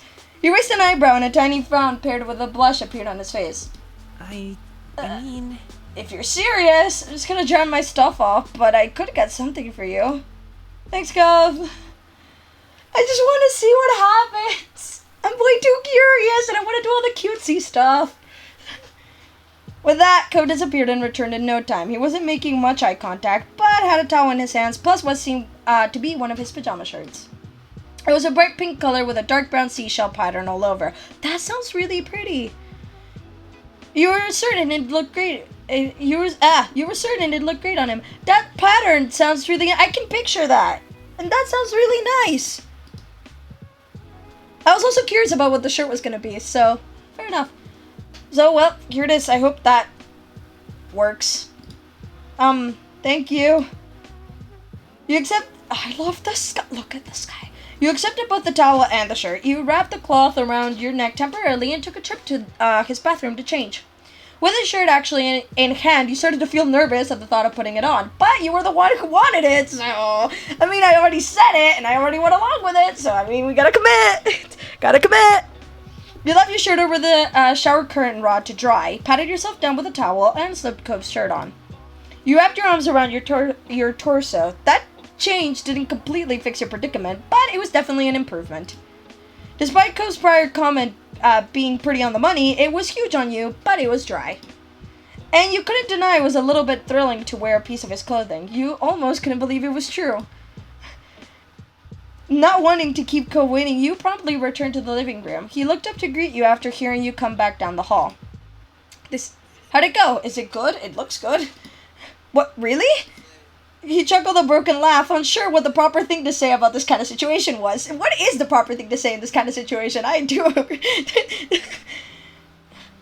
Keeping eye contact was even more of a challenge for him than before. Even though it doesn't fit me? Yeah, it's big, sure, but that's not bad. It's actually just really nice. You got the impression that just as you felt some excitement at wearing his clothes, he was having a similar reaction to seeing you in it. Thanks, Cove. You're welcome. The hesitant "you're welcome" is so wholesome and sweet. I can't do this anymore. Woo! A sudden call caught both of your attentions. I thought I heard voices. Cove's mom strolled into the living room with a curious grin. Huh? What happened here? You're both wet. It was showering. There was a sun shower, exactly. Rain, fun, droplets. Badass. Cove smiled back at his parent. We came inside to dry off. My moms don't want me going into my house when I'm wet. Right. So I told Ace to come back here. That was very sweet of you, baby. She ruffled Cove's wet hair and laughed at the drops of water that shook off. Then a light came to Kira's eyes. What do you think? I have an idea. Why don't we go for a drive? It has to beat standing around the house, and you'll air dry in no time.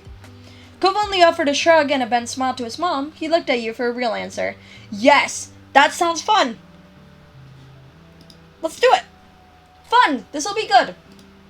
Kira pulled out her cell phone from her pocket to call your moms. They had swapped numbers early in the summer. See you soon. Head on out to the garage. I'll meet you there in just a minute. Sorry. Sorry my mom can be so pushy. She gets some idea in her head and that's what she does. That's okay. Thanks for letting me come. I didn't do anything. That wasn't true at all, but you let him get away with that. Come on. Cove led you to the car and Kira wasn't too far behind. Okay. Into the back, you two. Once the three of you were situated inside, Kira started it and drove out of the residential area. When she hit a main road, the car sped up and she rolled back the windows down all the way. Hey! Cove started laughing as he kept trying in vain to keep his hair from flying into his eyes too much. Meanwhile, you closed your eyes as the wind whipped against your wet clothes. I said this drive was gonna be good for getting air dried. Yeah, but I didn't agree to this much air. Cove tried pressing the window button, but nothing happened. His eyebrows furrowed in frustration. It's got the lock on it. No way! You disabled the back? Sorry, can't hear you. Smiling deviously, Kira turned on the radio and turned it up to be heard over the wind. You laughed and enjoyed the event. You jokingly complained about the situation. You were not a fan of this stuff. I am so fan of it. You danced in your seat to the music. Jokingly complained. It's so much fun. This is a crime. Cove looked at you confused. He cracked into laughter when you held your serious expression. Cove, what does the law say about this kind of betrayal? I don't think it covers locking the back windows of a car. Then they should change it. You laughed as much as you could with the wind barreling into you. Cove looked at you and smiled. You seemed glad that you were having fun. And then something struck the side of your leg. Several papers were freed from under the car's seats and were blown about. Oh, they can't go out the windows. Cove began to haphazardly reach around the space to try and get it all back under wraps. Amused, you helped. You helped frantically watch him struggle to entertain. I'm helping. You jumped to his aid immediately, trying to snatch up every single paper crashing around within your reach. As much as you caught fistfuls, there was no stopping a few that got sucked out the windows. Cove gasped. Mom, close the windows! Kira offered no response other than a chuckle. She kept driving. The both of you had sour looks at that. We got most of them. I know, thanks. The sun set completely, and at that, Kira rolled up the windows. Cove let out a big sigh and released the random bits of paper he had in his fists. My mom is crazy. He ran a hand through his wind-blown hair and laughed with a bit of exasperation. You felt good. You didn't know what was happening anymore. You were fed up. I feel good. The evening had really turned out to be more interesting than you expected. Grinning, you were happy with your odds with whatever else happened next. Cove watched you with interest until his focus was taken by a new comment from his mom. I bet you're not feeling damp anymore. No, but now I feel tricked. You sided with Cove, you sided with Kira, you can't do it. Oh, you sided with Cove. Yeah, you didn't tell us you'd trap us like that. My bad. Kira continued driving. The radio volume was adjusted for the closed windows and everyone was sitting more comfortably. Kira lowered the sound even more after pulling into a red light. She took the chance to turn around. You caught her coy smirk. So? Does anyone know what we drove past during the dry cycle? I'm not sure I want to. A movie theater. Okay, most places have one somewhere. It isn't that late, you know. We could probably still catch a show. What? Really, Mom? We don't even know what we're playing. Come on. That's what makes it fun. I want to see a movie. I'm not sure about that. No way, that's not fun. Heck yeah. Or my mom's expecting me back soon. Heck Yeah. Both of you? Yeah. I like Kira's like spontaneousness. I'm into it. I feel like I could. I feel like I could get behind that. I wouldn't consider myself usually spontaneous, but if someone or a group of people are spontaneous around me, then I could probably side with that too. He seemed hesitant. You gave him a smile, then Cove eased up a bit.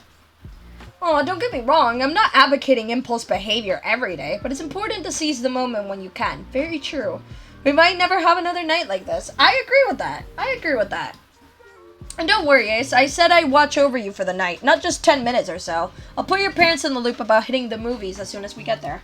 That's, I didn't bring any shoes. You should always bring shoes when you're going out. I'm not wearing any either. It doesn't matter. But how am I gonna go inside barefoot? Going inside. Who's gonna question it? We'll sneak through quick. No one will notice. You could do it. Just this once. You bounced in your seat excitedly that it was actually going to happen. Kira's right. You never got to do stuff like this. Kira drove into the theater parking lot and shut the engine off. With the unbuckling of her seatbelt, she ushered you and Cove out. Despite being hesitant to leave, once outside, Cove burst into a sprint towards the cinema. You hurried behind, but you figured the cold tarmac on his bare feet was what was fueling him on ahead. Inside, you noticed there were no lines. All the current shows had already started. Kira paid that no mind and strode up towards the counter with some words of encouragement. A third of the running time is ads these days. We haven't missed anything. Meanwhile, Cove stood next to you awkwardly. He shifted from one foot to another and constantly kept looking around. His shitty behavior would have made him much more likely to get caught than standing still would have if there were people around to really notice. But the more anxious you behaved, the more it rubbed off on you. You fidgeted in place. You offered him your shoes, still you consoled them, you teased him over it, you complained with him, you kept quiet. Goes on. You poked Cove's arm to get his attention. I'm sorry. His expression softened into an appeased smile. It's not your fault. Eliciting a sigh of relief out of you, Kira returned with the tickets in hand. She quickly herded you and Cove towards the showing room. I'm so sorry for the little hiccup, but hold on, we've almost made it home free. Once we sit down, it'll be smooth sailing. The lights were already off in the showing room, but the movie hadn't started yet. The upcoming movie trailers were still playing. Aha. Yes! Keeping her volume in a hushed tone, Kira couldn't help but burst with excitement over your luck. You followed her down the walkway until she spotted open seats in the middle-ish area of the theater. Kira pointed at the seats, looking over her shoulder at you and Cove, waiting for input. Cove nodded and you decided to give her a thumbs up, and she led the way. When you reached your seats, Kira sighed contentedly. Cove gave a sigh of his own and lifted his feet to sit cross-legged instead of keeping them down on the floor. Smart! He then leaned over and whispered to you. So... Do you have any idea what the movie is? No, I didn't hear the name or anything when your mom bought the tickets. Oh boy. After a couple more previews, the main event began. It dawned on you quickly that it was a horror film. Oh! One about a group of students being haunted by dangerous ghosts. That sounds fun. I like horror movies. You were psyched. You could live with that. You thought this was going to be annoying. You became nervous. You were terrified. You couldn't do this. You had to leave. I'm psyched. I like horror movies. I like getting scared by horror movies. Going in, you weren't sure what to expect, but this was a fantastic surprise. You hoped this turned out to be good and scary. Glancing over at Cove, you noticed that he looked less than thrilled with the movie. He bit down on his bottom lip and stared at the screen with trembling eyes. Cove had never been a fan of ghosts or intentionally frightening things. That was something you learned about him early on. You remained still. You tapped Cove on the shoulder to get his attention. You angled your body in your seat to be close to him. You grabbed a hold of his hand. You covered your ears. Grab a hold of his hand. Your fingers wrapped tight around his, and he jumped slightly at the unexpected touch. But his expression softened when he peeked at you out of the corner of his eyes. He gave your hand a squeeze to silently voice support. That made you feel good. Sometimes the other people in the theater screamed or jeered or clapped, depending on what was happening. Oh, it's one of these movie theaters! Your heart was pounding in your chest when the movie finally came to an end. The main character resolved the hauntings, but in a dark conclusion, they didn't make it out alive. Ooh. You stayed to let the credits roll for the theater to clear out. Then it was time to head back to the car.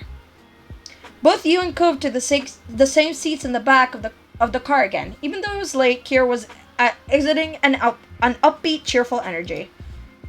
What a great flick! I guess. It wasn't so bad in the end. You enjoyed it, baby? No, I mean, It's hard to explain. I got really tense, and I guess that's the point of horror stuff, but I kind of don't want to have to feel like that. Now that it's over, though, it was sort of cool to do. Fantastic. That's so great. Ace, how are you feeling? It was awesome. It was terrible, but that made it fun. It was just bad. It was alright. You shrugged. It was awesome. Kira smiled at that. I still can't believe they died. It's nice when things aren't all obvious and you don't really know how it'll end until you see it, but I wanted it to go better. I demand a happier ending. I loved how it all fell apart when it seemed like things were gonna be okay. I saw it coming. You nodded along with what Ko was saying. It was so lame. I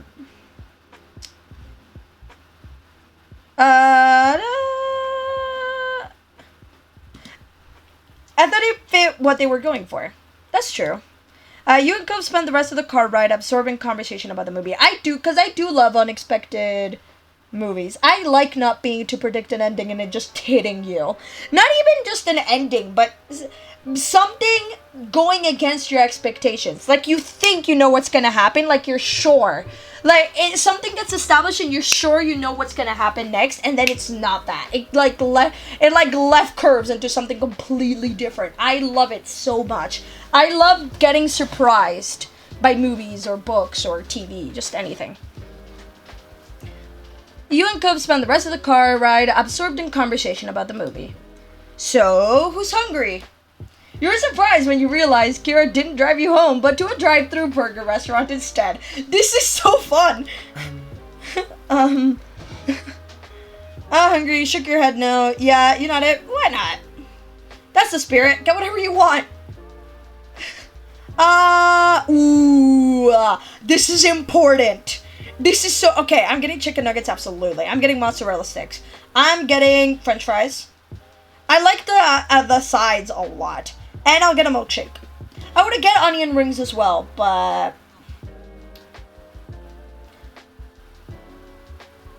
I'll get the onion rings, sure. Is that alright? Of course. It's A-okay. Go was tickled by the size of your list and had no disapproval over it. I like the sides. I love everything that's like mozzarella sticks, like the onion rings, like fries, obviously. I like the sides a lot. They're so fun.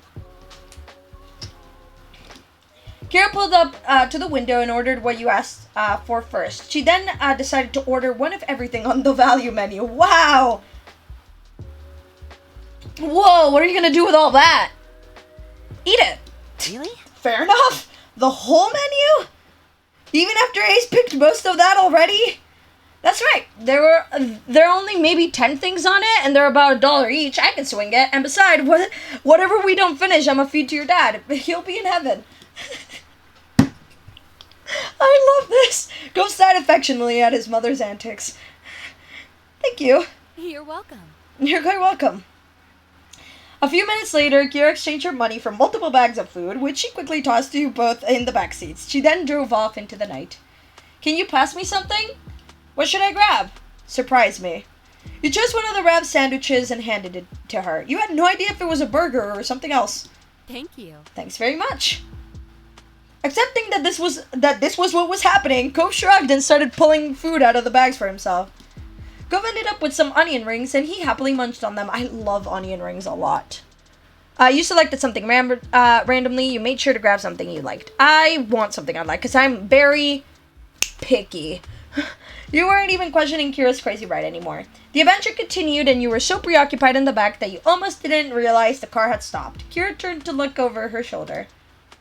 Okay, party people, it seems we've reached the end of the road. Confused, you checked out the window and saw nothing except an empty road ahead, and then you noticed it, the now leaving sign. Kira took you through the entire town. What are we doing here? Kira turned the car around and parked it along the side of the road. I think you both could use a break to stretch your legs, and I doubt anyone is coming through here this time of night. Besides, I need to make a call, so go on. Cove shook his head and got out of the car without a fight. You followed Cove. What am I gonna do inside the car? Look out the window? Yeah, you got out and caught up to Cove. He was busy looking at the stars and stretching his arms while he strolled around. You thought being there was exciting. Being there was pretty cool in your mind. You didn't care much overall. You felt worried, you were mad, you just felt tired. Being there was pretty cool. This was a good place to stop. If she was gonna take us all around town, at least it wasn't done halfway. Cove smiled, glancing from the stars to you. Shortly after, you noticed Cove's expression changed. His eyebrows furrowed, and it seemed like he was thinking hard about what he wanted to say next. I'm so sorry. My mom being crazy tonight. She isn't always like this, seriously. You let him continue without interruption.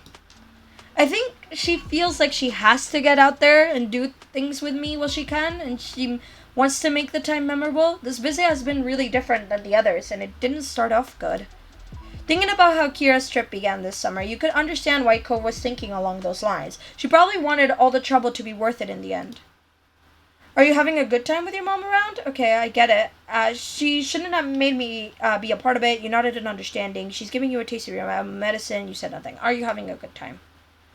Yeah. It's still weird having her and Dad in the same house, but I love her. She's my mom. I like hanging out with her most of the time. It went silent between you both, so you jumped when you heard the sound of a car door closing. Cove! Ace! You turned to see Kira by the driver's side, waving. The sight brought a smile to Cove's face, and she quickly made her way over to where you both were standing. Thanks for waiting. I didn't mind. My baby. How did I end up with such a polite boy? She ruffled his hair and Cove lowered his head, accepting the compliment. You thought about how interesting it was to see how Cove interacted with his mom. And then the memory hit you. The first summer you and Cove came to this very spot in his runaway attempt to find his way back to his mom. And now you were all here, together. You kept that to yourself. You whispered about it. Oh, I don't know if I wanna... It's kind of a topic. I know I said I'm the first one to go for reminiscing.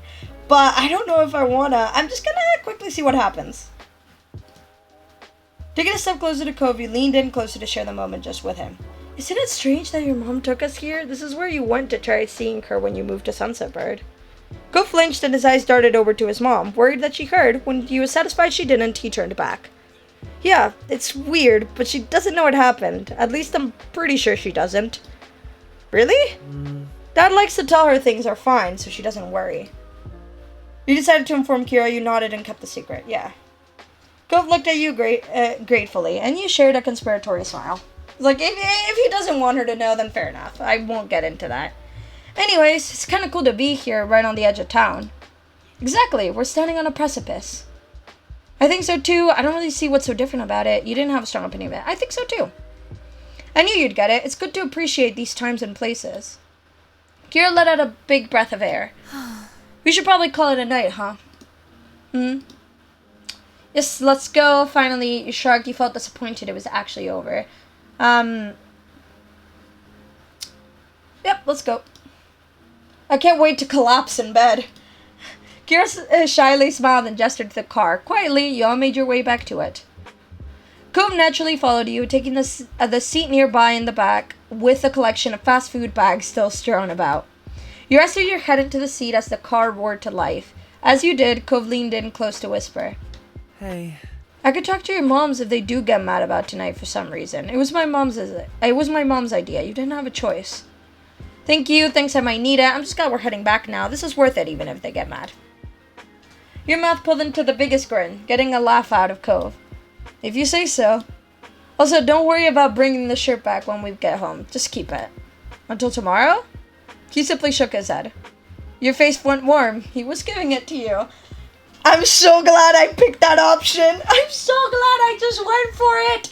It ended up so good. I'm so happy. I'm so glad.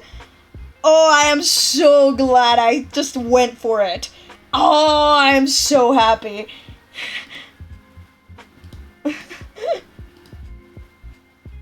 Thanks, you're the best. Secretly, you had hoped to not give it back. Good, you were getting it back no matter what. You were at a loss over this.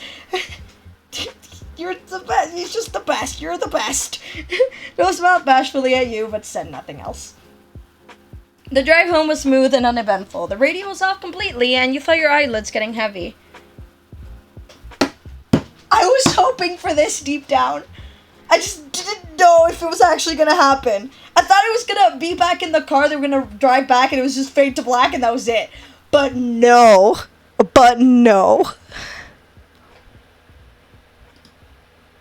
You were too tired to keep your head up, and it felt quite comfortable there. He didn't seem to have any issues there. He leaned into it. He must have been exhausted too. You were happy to stay close like that. It was warm and comfortable. When you opened your eyes, you expected to still be in the car, not your bedroom. It was somehow already morning. You couldn't remember how you ended up there. What happened? Where am I? What? Sitting up in bed, you thought about how last night was quite an experience. It would almost have felt like a dream if you weren't still wearing the shirt Cove had let you take. It definitely happened. And you were glad that you got to have a spontaneous escapade this summer. Now we fade to white, not black. There he goes. I think I'm gonna push it and do dinner as well. I might push it. I might do it. I might go for it. You only live once. I might just go all for it. I might just go. I might just do it. We're only 2 hours in. We have a little bit of time. We could do dinner real fast and then start with soiree next time. Do road trip, which is also amazing. Next time, and probably do the end of the summer. And that'll be long enough because the summer ending parts are longish. So... Screw it! Yeah, we're doing it. Sunlight shone through the windows as you sat in your living room. Your home phone pressed to your ear. Cove was on the other end. It'd been cheering up to be an ordinary day, like any other, until Cove had called unexpectedly. He sounded unusually nervous greeting you. You listened silently as he kept talking, his words stilted. So, I was just wondering, do you want to come over to my house for dinner tonight? The question came out strangely, almost like he'd rehearsed it a few times beforehand. Your eyes widened a little. You hadn't expected this to be the reason behind the call. Yeah, I'll go. I can't. You kept listening. I'll go. It was, Oh.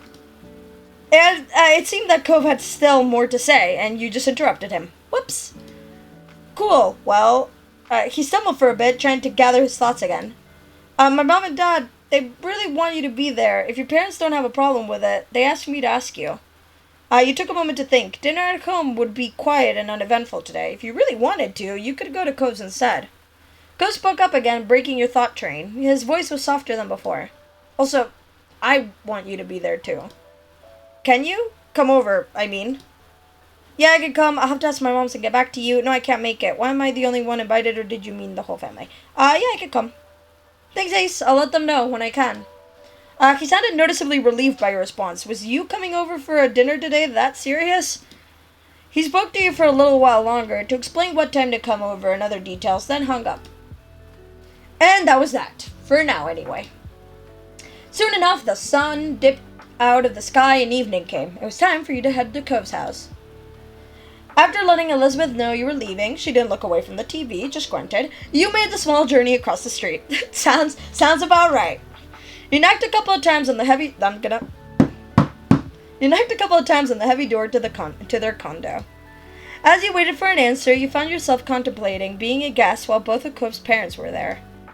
It was exciting. You were apprehensive. The idea made you curious. You didn't think it would be especially interesting. You couldn't say you were thrilled. I'm curious. You wondered why they decided to invite you out of the blue. Maybe you'd find out later tonight. You didn't get too much time with your thoughts, though. The door opened soon enough. Cove's mom, Kira, stood in the frame, smiling warmly at you.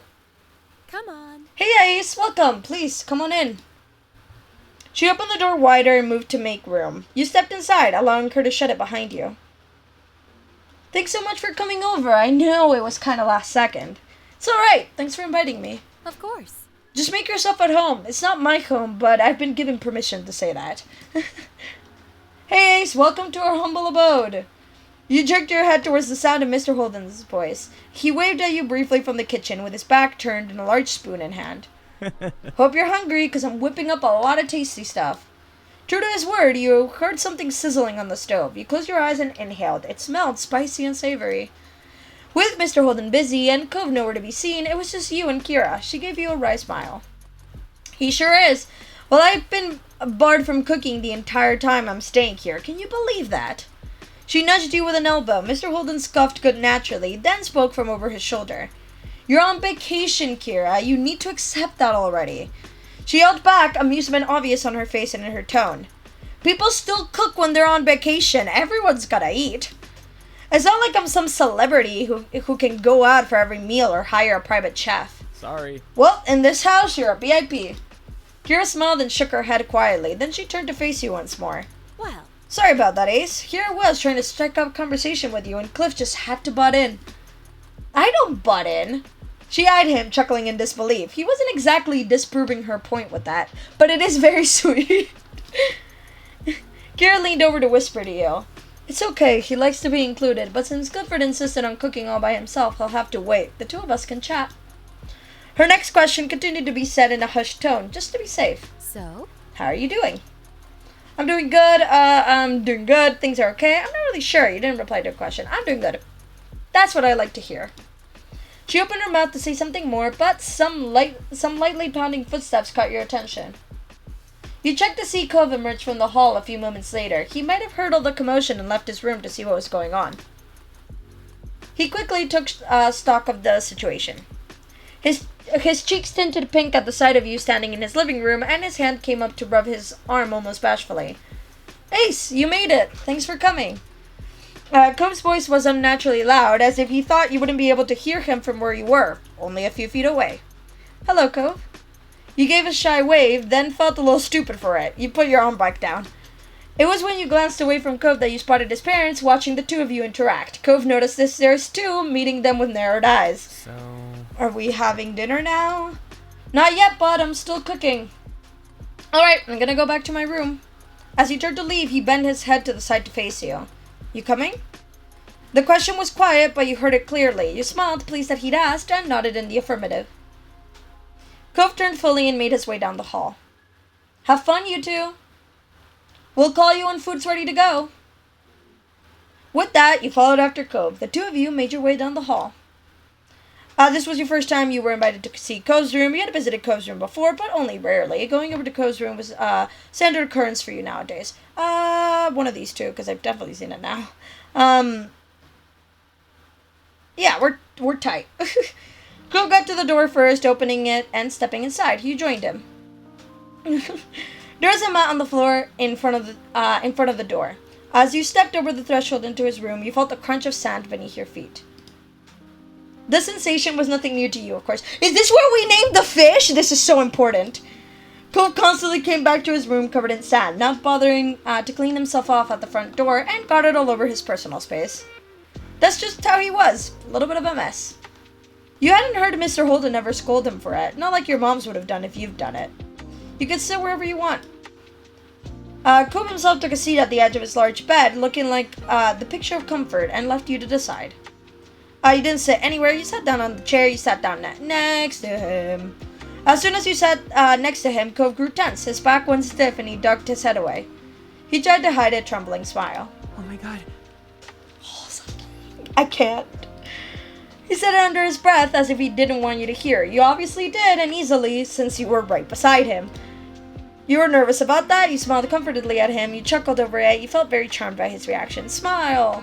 He raised his eyebrows. You both kept noticing the other's every move. You only shrugged back. It's nothing, don't worry about it. You're like an open book, you know that. You're such a sweet guy. Oh, you're normal. Just make the situation. Just escalate even further at this point. We're just going all... You know what? Hey, what? Clearly, he hadn't expected that compliment. Well, they just kind of happen sometimes, okay? They just kind of... Why is the music so loud? It's like spewing into my ears. What's happening? Hey, can you... Shh. You are so loud for no reason. I don't know why this particular track was so loud in my ears. I was like, what is happening? We good? There we go. Somehow his flush grew worse, spreading all the way down his neck. He fumbled for words. I'm not. That's... He gripped the blanket underneath him and searched for something more to say. Did you see my fish? I've got some in a tank right there. Cove threw both his hands in front of him to direct your eyes towards his pets. He was trying pretty poorly to change the topic, that much was clear. You decided to show him mercy and allow it. You started to watch the bright fish swim. There were a bunch of them, floating to and fro in the open space. They stood out starkly against the green aquarium plants. How long have you had those fish? I guess. My dad bought them for me not very long after I moved here. I guess it's been years now. Wow, that's a long time. He peered carefully into the tank. The fish looked to be doing well. He must take good care of them. Most of them were small, but there was one, especially big one. What are their names? I don't name them. Well, not really. You lifted an eyebrow at that. He continued the explanation sheepishly. I mean, Mostly, I just call them things based on what they look like. Squirt for a small one, tangerine for a really orange one, that sort of thing. I've had a lot of fish, and I'm not that good at coming up with names.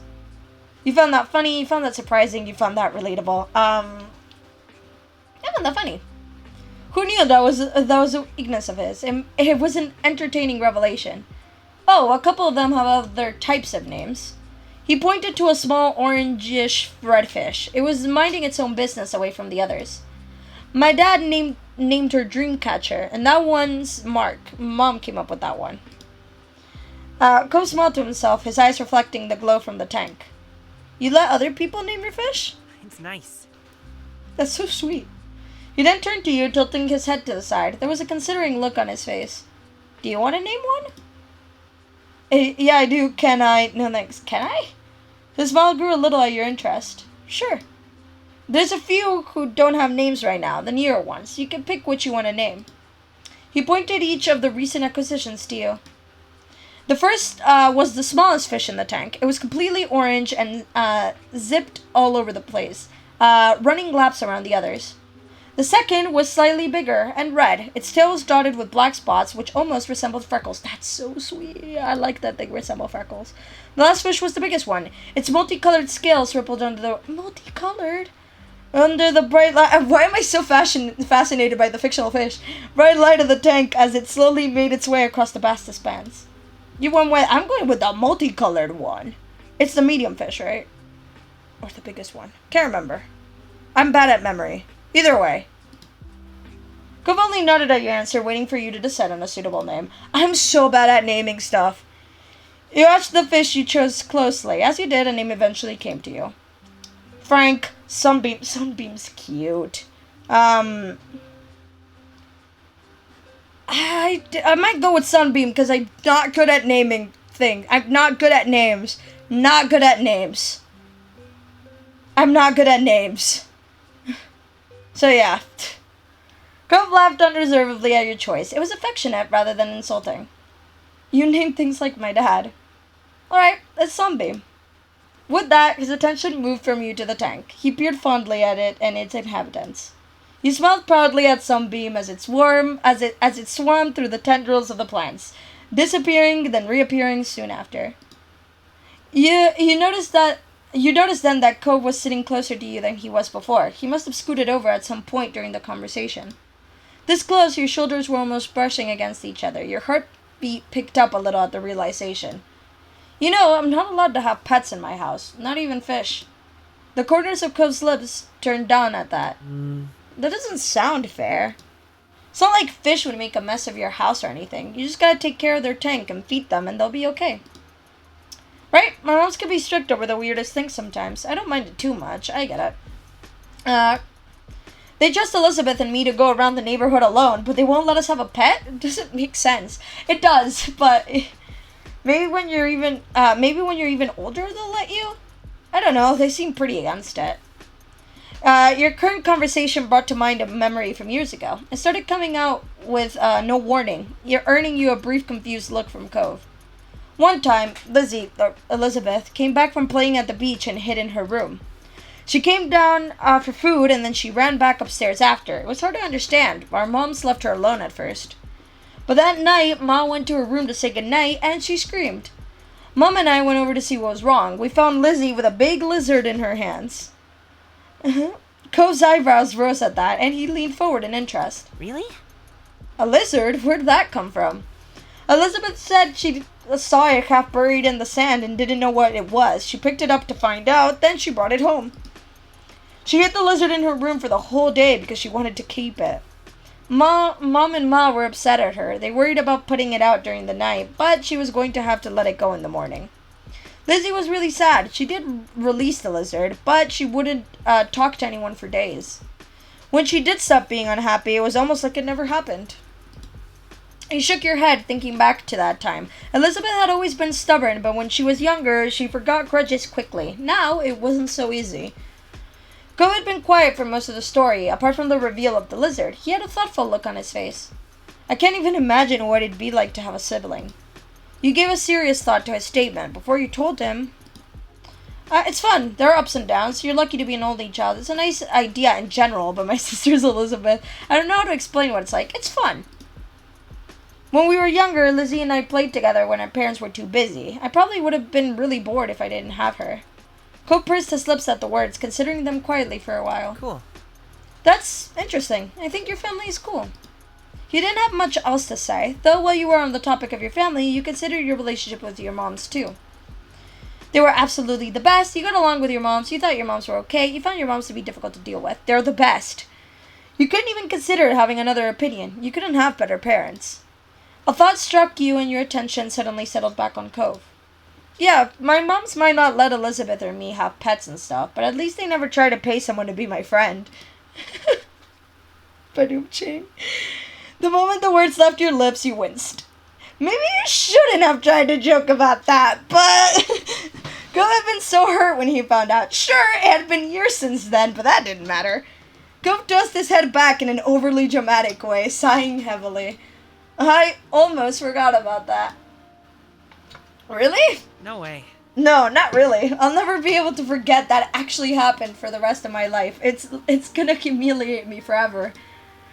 I'm really sorry about what happened, Cove. Then I'm sorry since I'm gonna bring it up forever. Yeah, I get what that'd be embarrassing. You'd laugh. You stayed quiet. I'm really sorry about what happened. Cove took one look at your remorseful face and waved your apology off with a hand. It's okay. I mean, it's not, but I'm not sad about it anymore. Just really embarrassed. Time passed, but you didn't really notice. The two of you were busy, making plans for the rest of the summer and chatting about your respective days. Eventually, you heard a muffled holler from a different part of the house. You and Cove raised your heads in unison. Oh. It's time for dinner. Cove watched the firmly shut door he had been locked behind for most of the night, but he didn't make a move to get up from the bed. You couldn't see his face, so you didn't know what expression he was wearing. I'm glad you came. Cove peeked back at you from the side. It's been... awkward. Oh, yeah. You wish you had something nice or comforting to say to that. Hopefully just being there for him was enough. Cove said nothing else and remained sat where he was. Now would be a good time as any to ask him why his parents so suddenly wanted you to come over. Is there a reason they wanted me to come over tonight? It hasn't been awkward for just me. Sometimes it gets like this when no one else is around, but now you're here. Huh, you hadn't considered that, but it sort of made sense in a way. I mean, yeah, it does. There was another shout from outside, too muffled to actually know the words, but you could imagine what they were. Let's go. Cove finally got up, lumbering away with his shoulders sagged. You followed after him. Together, the two of you made your way back to the living room. Transition. As you expected, Cove's parents were politely waiting for you at the kitchen table, beside the windows overlooking the back of the house. Food had been prepared and set. Mr. Holden beamed at as you and Cove took your places. I hope everyone's hungry. I cooked up a feast. Yeah. I know I am. Yeah. Cove's mumbled response wasn't nearly as upbeat as theirs. His parents didn't notice, or they pretended not to. Mr. Holden instead looked at you, grinning. Thanks. Let's all just take a moment to thank our special guest for being with us here tonight. I'm so glad you were able to make it, Ace, and on such short notice too. You thanked Cove's parents for inviting you. You didn't say anything to that. You just felt awkward about the situation. Thanks for inviting me. All right. Well, that's it. Everyone, please dig in. You can help yourselves to the food. Upon his encouragement, you look over the meal spread out in front of you. There was a large garden salad in the center, surrounded by a variety of Mexican dishes. Ooh. There were a lot of sides and optional sauces to add. Ooh. You were very happy about the options. You could work with this. You weren't exactly a fan. That was I'm happy about it. You love Mexican food. Yes. And there were so many dishes to choose from. You're practically drooling. Utensils and plates scraped and clinked together as the group began filling their plates. Cliff, could you pass the salsa verde? Of course. Thanks. Thank you. Let me just say, you really outdid yourself tonight. I'm so jealous. Jealous of what? Your cooking's nothing to sneeze at, Kira. Cove's parents made small talk, filling the silence with what seemed to be barely any effort. You weren't sure what to say, nor did you want to interrupt them by blurting something out. But without warning, Cove's parents started pulling you into the small talk. Ace, do you want anything from my area of the table? Say the word and I'll hand it right over. I'm good, Mr. Holden, but thank you. Marvelous. You should try. Let's talk about Mexican food. I'm great in this area. You should try some of the guacamole. It's been a while since I've had clips, but I remember it being amazing. Aw. I could be the judge of that. You're too kind. Everything looks great, Dad, as always. Thanks, Sport. Glad you think so. Cove smiled. It was genuine, even if it was strained at the corners. Brief silences interspersed. Why am I struggling with that word? The small talk. You bought some food on your plate, waiting for your turn if someone was serving themselves a dish that you had your eyes on. Once the food had been divided and things settled down, Cove's parents started talking again. Now then, you sat in your seat when you noticed they were both looking at you. How's it going? How's everything been over at your house? Are your moms well? You've been keeping busy this summer, or maybe you're just trying to take it easy during the break? You felt overwhelmed by the sudden rush of questions. You were more than happy to answer. You were surprised, but you didn't mind the interest. You felt, I don't mind the interest. You hadn't expected so many questions, and all at once. Still, what else was there to talk about apart from how the summer was going? You answered how things were at your house. It's been good. Fantastic. Oh, that's wonderful. You told them how your moms were doing. Moms are great. Mom took us out for dessert a couple weeks ago since her project went really well. So that's so. I'll have to congratulate her when I see her. You mentioned things you've done this summer. I'm not sure where to start. There's so much that has happened. You should know what I've been up to since so much has included your family. I haven't really done much. This one. Mr. Holden laughed loud and short. You caught him off guard with that. A fair point. And that was that for your question answering. Kira nodded along. You could tell she was actually listening to the words you were saying. She was trying to include you, not humor you. Did you know, Cliff, Ace is really into writing? I love how I remember stuff that I've said before. I know that's like bare minimum shit, but like it gets me so excited every time something that has happened before or I have answered before gets mentioned again. I love it. Mr. Holden's face lit up and he stopped eating so he could lean forward, his arms braced against the table. Nice work. Oh, that's right. Very cool. It's just a hobby. I'm pretty serious about it. Oh, it's not a big thing. I am pretty serious about it. You are? At such a young age? That's really impressive. Thank you. If you keep putting in the time, I'm sure you could do something great. Thank you. Thank you. Cove's parents were definitely the encouraging type, but you could already tell that much about them. There was a lull in conversation as everyone focused their attention on their respective plates. Food. You noted, not for the first time, that Cove's parents were the ones guiding the conversation. You wondered if you should break the silence this time. Sure. Let's try social interaction. You hesitated before pushing through your discomfort and speaking unprompted. Confidence, power, social skill. I also like other things. What a way.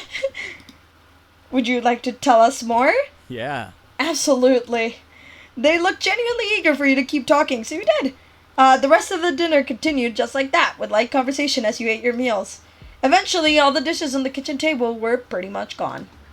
Kira set down her fork and rested her arms at her sides, letting loose a satisfied sigh. Her plate was completely empty. Thanks.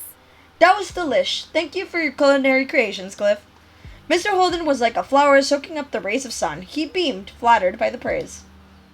You ate way too much. You ate until you were satisfied. You tried not to eat too much, even though it was good. You ate until you were satisfied. It had taken you some time to finish it all, but eventually you cleared your plate. Goof successfully kept his presence to a minimum for the full meal. He was slumped over, even now, toying with his silverware. His parents practically only talked to you. Most attempts to entice him to join the conversation failed. It wasn't typical for him to say so little. He at least tried to participate. You didn't get much time to contemplate Cove's situation because your attention was taken by Mr. Holden, pointedly clearing his voice. Not to sound like a broken record, but thanks for coming, Ace. I'm glad we got the chance to have you over for a real dinner. What? What? Did I hear that right? This is the first time Ace has ever had dinner here? Why in the world haven't you invited them over sooner? Cove was always the one going over to Ace's house until now. I mean, how was I supposed to reject the generous offer of the Pixeles family to host my kid? Kira shook her head, but the amused smile she was sporting told you that she wasn't actually mad. This guy, honestly. The three of you looked at Cove in unison, his small sound being more than enough to get the focus on him after his silence. By now, he'd stopped fiddling with his fork. I mean... Would it be alright for Ace to stay over? Like, for the night? He shot you a shy glance then, smiling a little. If you're cool with that? Mr. Holden's shoulders stiffened. He sat up straighter, eyes starting back and forth between you and Cove. His mouth opened, but not a peep came out. You'd never seen Cove's dad say no to him before, but this was different than the usual request. It wasn't so simple, and Mr. Holden was lost. Then Cove's mom reached out and took a hold of his shirt collar. She pulled them closer. She glanced at you before leaning in and bringing a hand up in front of their faces. The two adults whispered seriously to each other. We're just standing here like, okay. Cove's eyes open wider. He leaned forward as if that would help him overhear his parents' conversation. Mr. Holden kept gesturing with his hands while Kira made sure he didn't get too far away with all his movements.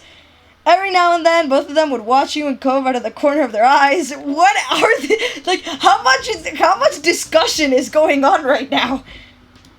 It didn't seem like they were fighting to you. They looked more like some kind of tiny sports team having a private huddle. After a bit, they broke the group up. They moved back to sit properly in their chairs. Kay snuck a look at Cove. He stared at them expectantly. You were eager to hear their verdict, too. We, Kira and I, think that should be fine, but... He lifted a finger dramatically, his brows raising as he met Cove's gaze and then your own. We'll have to talk with Ace's parents to make sure they'd be comfortable with it. If they are, we can arrange for a sleepover to happen on a different night when everyone is more prepared. If Ace's folks don't like the idea, there's nothing we can do. He finished the mini speech with a wide shrug using his full arms. He also checked out Kira from the corner of his eyes and gave her a crooked smile. She nodded approvingly and grinned back. You thought you saw her give him a thumbs up, but her hand was partially blocked by the table. They looked so pleased with themselves over the answer, but they just passed the actual decision on whether it was alright or not to someone else, namely your parents. If this was a sports game, they would have punted the ball away. I love that. Cove hung his head, deflated. He had been hoping you would stay over today, not some hypothetical time in the future. You gave him some words of encouragement. You patted him on the back. Psst, I'll sneak the phone into the room tonight. He could always sneak into my room again. Psst, psst. You can always just sneak. The window's always open. Or I could in too. And sneak the phone into the room. Cove's eyes sparkled at the suggestion. You wouldn't be surprised to have him knocking on your window sometime.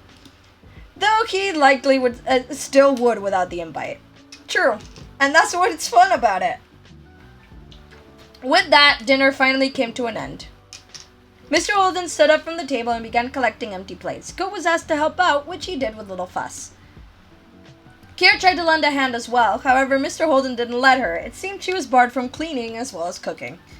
You weren't allowed to chip in either, since you were there as the declared guest of honor. Although the meal was over, the night wasn't. It looked like you weren't going home just yet after all. You were asked to wait on the couch. While Cove and his dad were cleaning up the mess, Kira disappeared down the hall after shooting you a wink.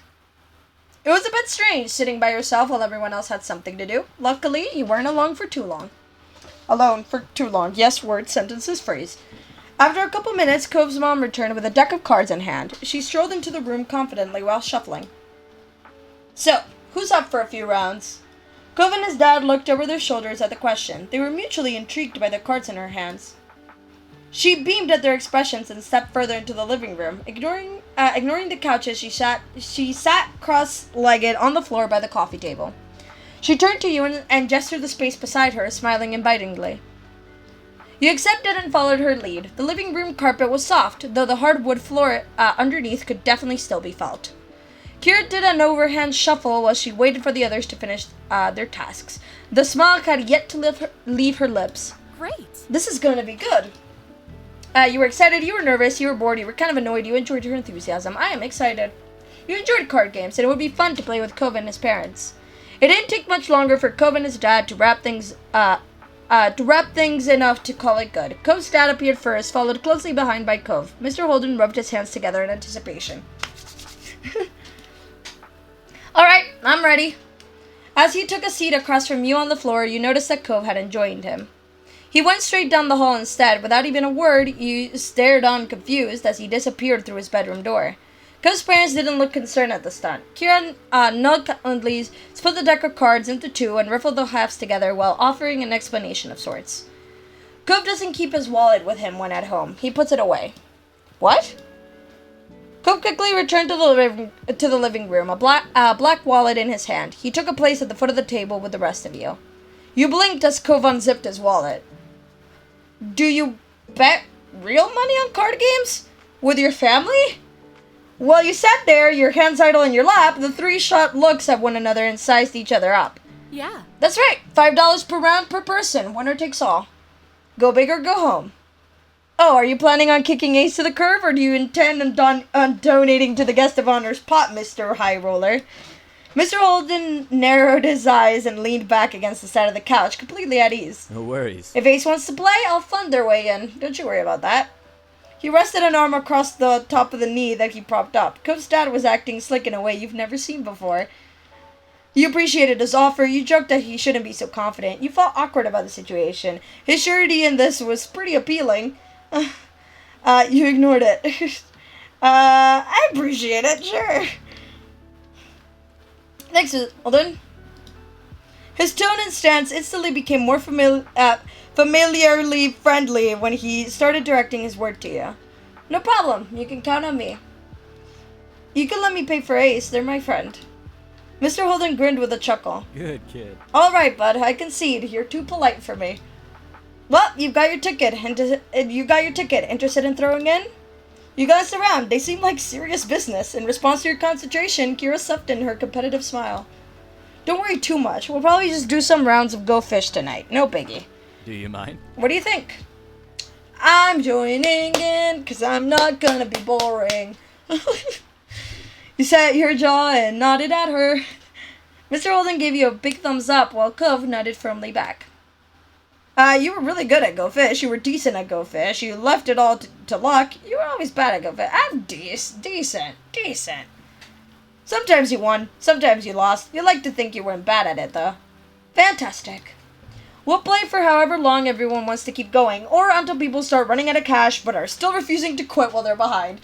Yay! Speaking for yourself, I see. With a laugh, Kira nudged you using an elbow, then motioned towards the two with her chin. Don't be fooled by their soft faces. These boys are sharks. In reaction to her words, Mr. Holden smirked, and Cove's eyebrows became more angled. Kira's phrasing made you think back to when you were young, specifically of Mr. Holden's favorite shark bands that he used to wear all the time. Perhaps they had been a fit for him in ways you didn't know of. You could feel tension in the air. Cove and his parents glued their eyes to one another, then all placed $5 bills in an empty space in front of them. Cove dropped an extra one for you, giving you a tiny smile after he did. Once this was done, Kira began dealing out cards to everybody. It was time to begin. The first round came and went quickly, with the group getting into the groove of things. You won right away, which meant you had money to keep playing the second round. You're natural. Nicely done. You'd better keep those wits about you for the next round, though. As the night went on, so did the games. Mr. Holden would jokingly shake his fist whenever someone other than him got a pair. Oh, hi, Queen. Hi, Queen. It's okay. Don't worry about it. Don't worry. Yeah, at least you're here now. That reminds me, I still gotta tell you, I probably also won't be here tomorrow because I have a meeting to attend. That's no problem at all. Hi, Queen. Kira acted as a news anchor, reporting on every move everyone made by speaking into her cold fist. Yes, the I don't have anything to simulate a microphone international stance. It is, yes. Cove was still a few words, but now it was because he was focused on the game instead of being overcome with awkwardness. Most of the time, you even spotted a smile on his lips. You won quite a few games to your delight. You had a hefty money pile on your side of the table. You must regret paying Ace's way in now, huh? No way. Ace might be beating me, but they're also beating you two. Cove turned towards you and smiled, looking pleased at your ability to match his mom and dad. You smiled to yourself, happy that your friend had your back. It became clear that where the money went in the moment didn't really matter. They ended up giving it back to one another in other ways, and not just through more rounds of cards. You sat back, looking over at the scene. A tiny smile grew on your face. Cove's family was pretty cool, you thought. You were glad you got this chance to come over and spend time with the three of them. Success! Winner is us! Whee! Winner is us! That's fun. Yay! And I got through what I wanted to get through. My goal was escapade, but we got through that as well! Joy. Joy. Joy. Because I like having the, like, DLC one for, like, to start off with, because I get really excited about it. Because I get really excited about it. Plus, now I have to finish the Step 2 DLC so I can do the Step 3 DLCs now that I have it. And I'm so excited about that. Fun, joy, excitement. I love this game so much. It's, since last time, you have Step 3. Yes, I got Step 3. Let me just wait. Save real quick. Save real quick. Menu. Yes, I'm sure.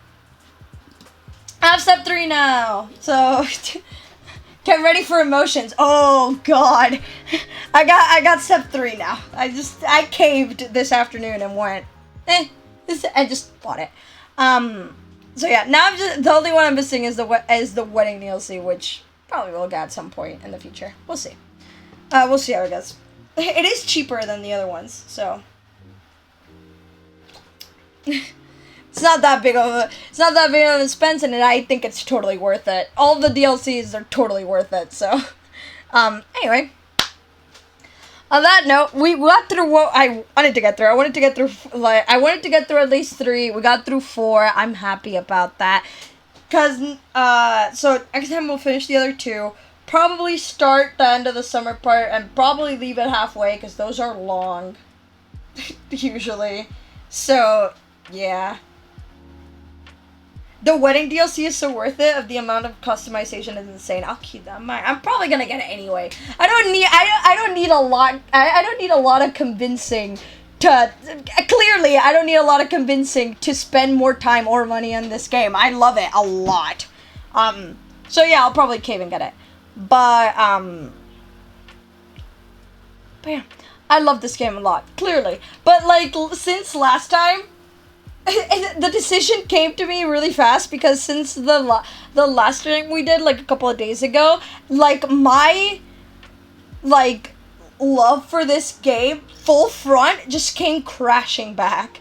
Like I found the last stream we did so nice and fun, and I freaked out about it a bunch and just stuff. The birthday one had me feeling all types of ways, and just and then game in head 24/7, and so I just caved and also wanted to keep going, so I did a little bit more. So yeah, probably gonna go back to just a bunch of our life, but hopefully we won't be doing our life tomorrow. We'll be doing something else. I did back to back, and I two streams in a row is fine. 3, I'm pushing my luck at this point. You know what I mean? But yeah, we'll come back to it soon. Because yes. Because now I'm just back to full-on excitement. Buzzing with energy now. I love this game. Looking forward to the Derek DLC. Yes, I saw about that. Because I kind of want to date him as well. I could kind of see the appeal. But, like, my brain is so fucked. Anyway, it's fine. But I totally get it. And I'm interested on how, like, it would, like, go. Because if you go to Step 2, there's, the pages already, like, the next page for, like, his 5, like, moments are already there. And apparently they're all fully written and stuff. So that's exciting. Yep.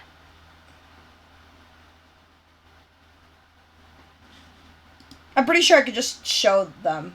Let me just load. Yep. Yeah, here they are. Yeah. Responsible lemonades, sorry, siblings, boardwalk. So yeah, I remembered that I saw that these were already here, and apparently these 5 are already fully written, unless I misunderstood that. But I'm pretty sure these 5 of step 2 are written already. So that's pretty cool. So that's pretty cool. More content in this game is just genuinely a good thing, because this game is so good. So more content in our life is genuinely just a great thing in general. So that's exciting. More stuff, more moments and things to do through.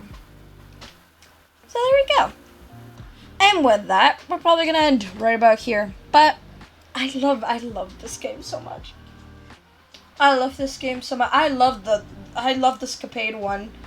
That was great. Birthday might still be my favorite, because I just really enjoyed it. I don't know why. I just really enjoyed it.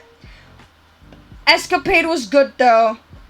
So, I don't know why the whole summer work thing had to be so worked up in a moment there. I had a very dramatic reaction to that, and I'm not sure why. Just I was really living through it. Not sure why, but yeah. That happened. I get into the game and just live vicariously through it for a little bit, and then I just felt so much. but that's a good thing. I like that. Anyway, I hope you have a great rest of your day. I hope you have a good night as well, and I hope you have a great day tomorrow. Until we speak again tomorrow. Now it's actually tomorrow. I don't know what we're doing. Maybe Minecraft. We'll see. Haven't been on the craft. Want to be on the craft. Probably will be doing Minecraft. We'll see. Anyway, have a great rest of your day. Have a good night as well. And let's find a good ending song. As always, obviously. Gotta. This one do be nice though. We're gonna go. I've done Ruminate too many times at this point. Because when I start recognizing the names, it's the moment where I have to go look for another one. Memories Part 2. We'll do with that.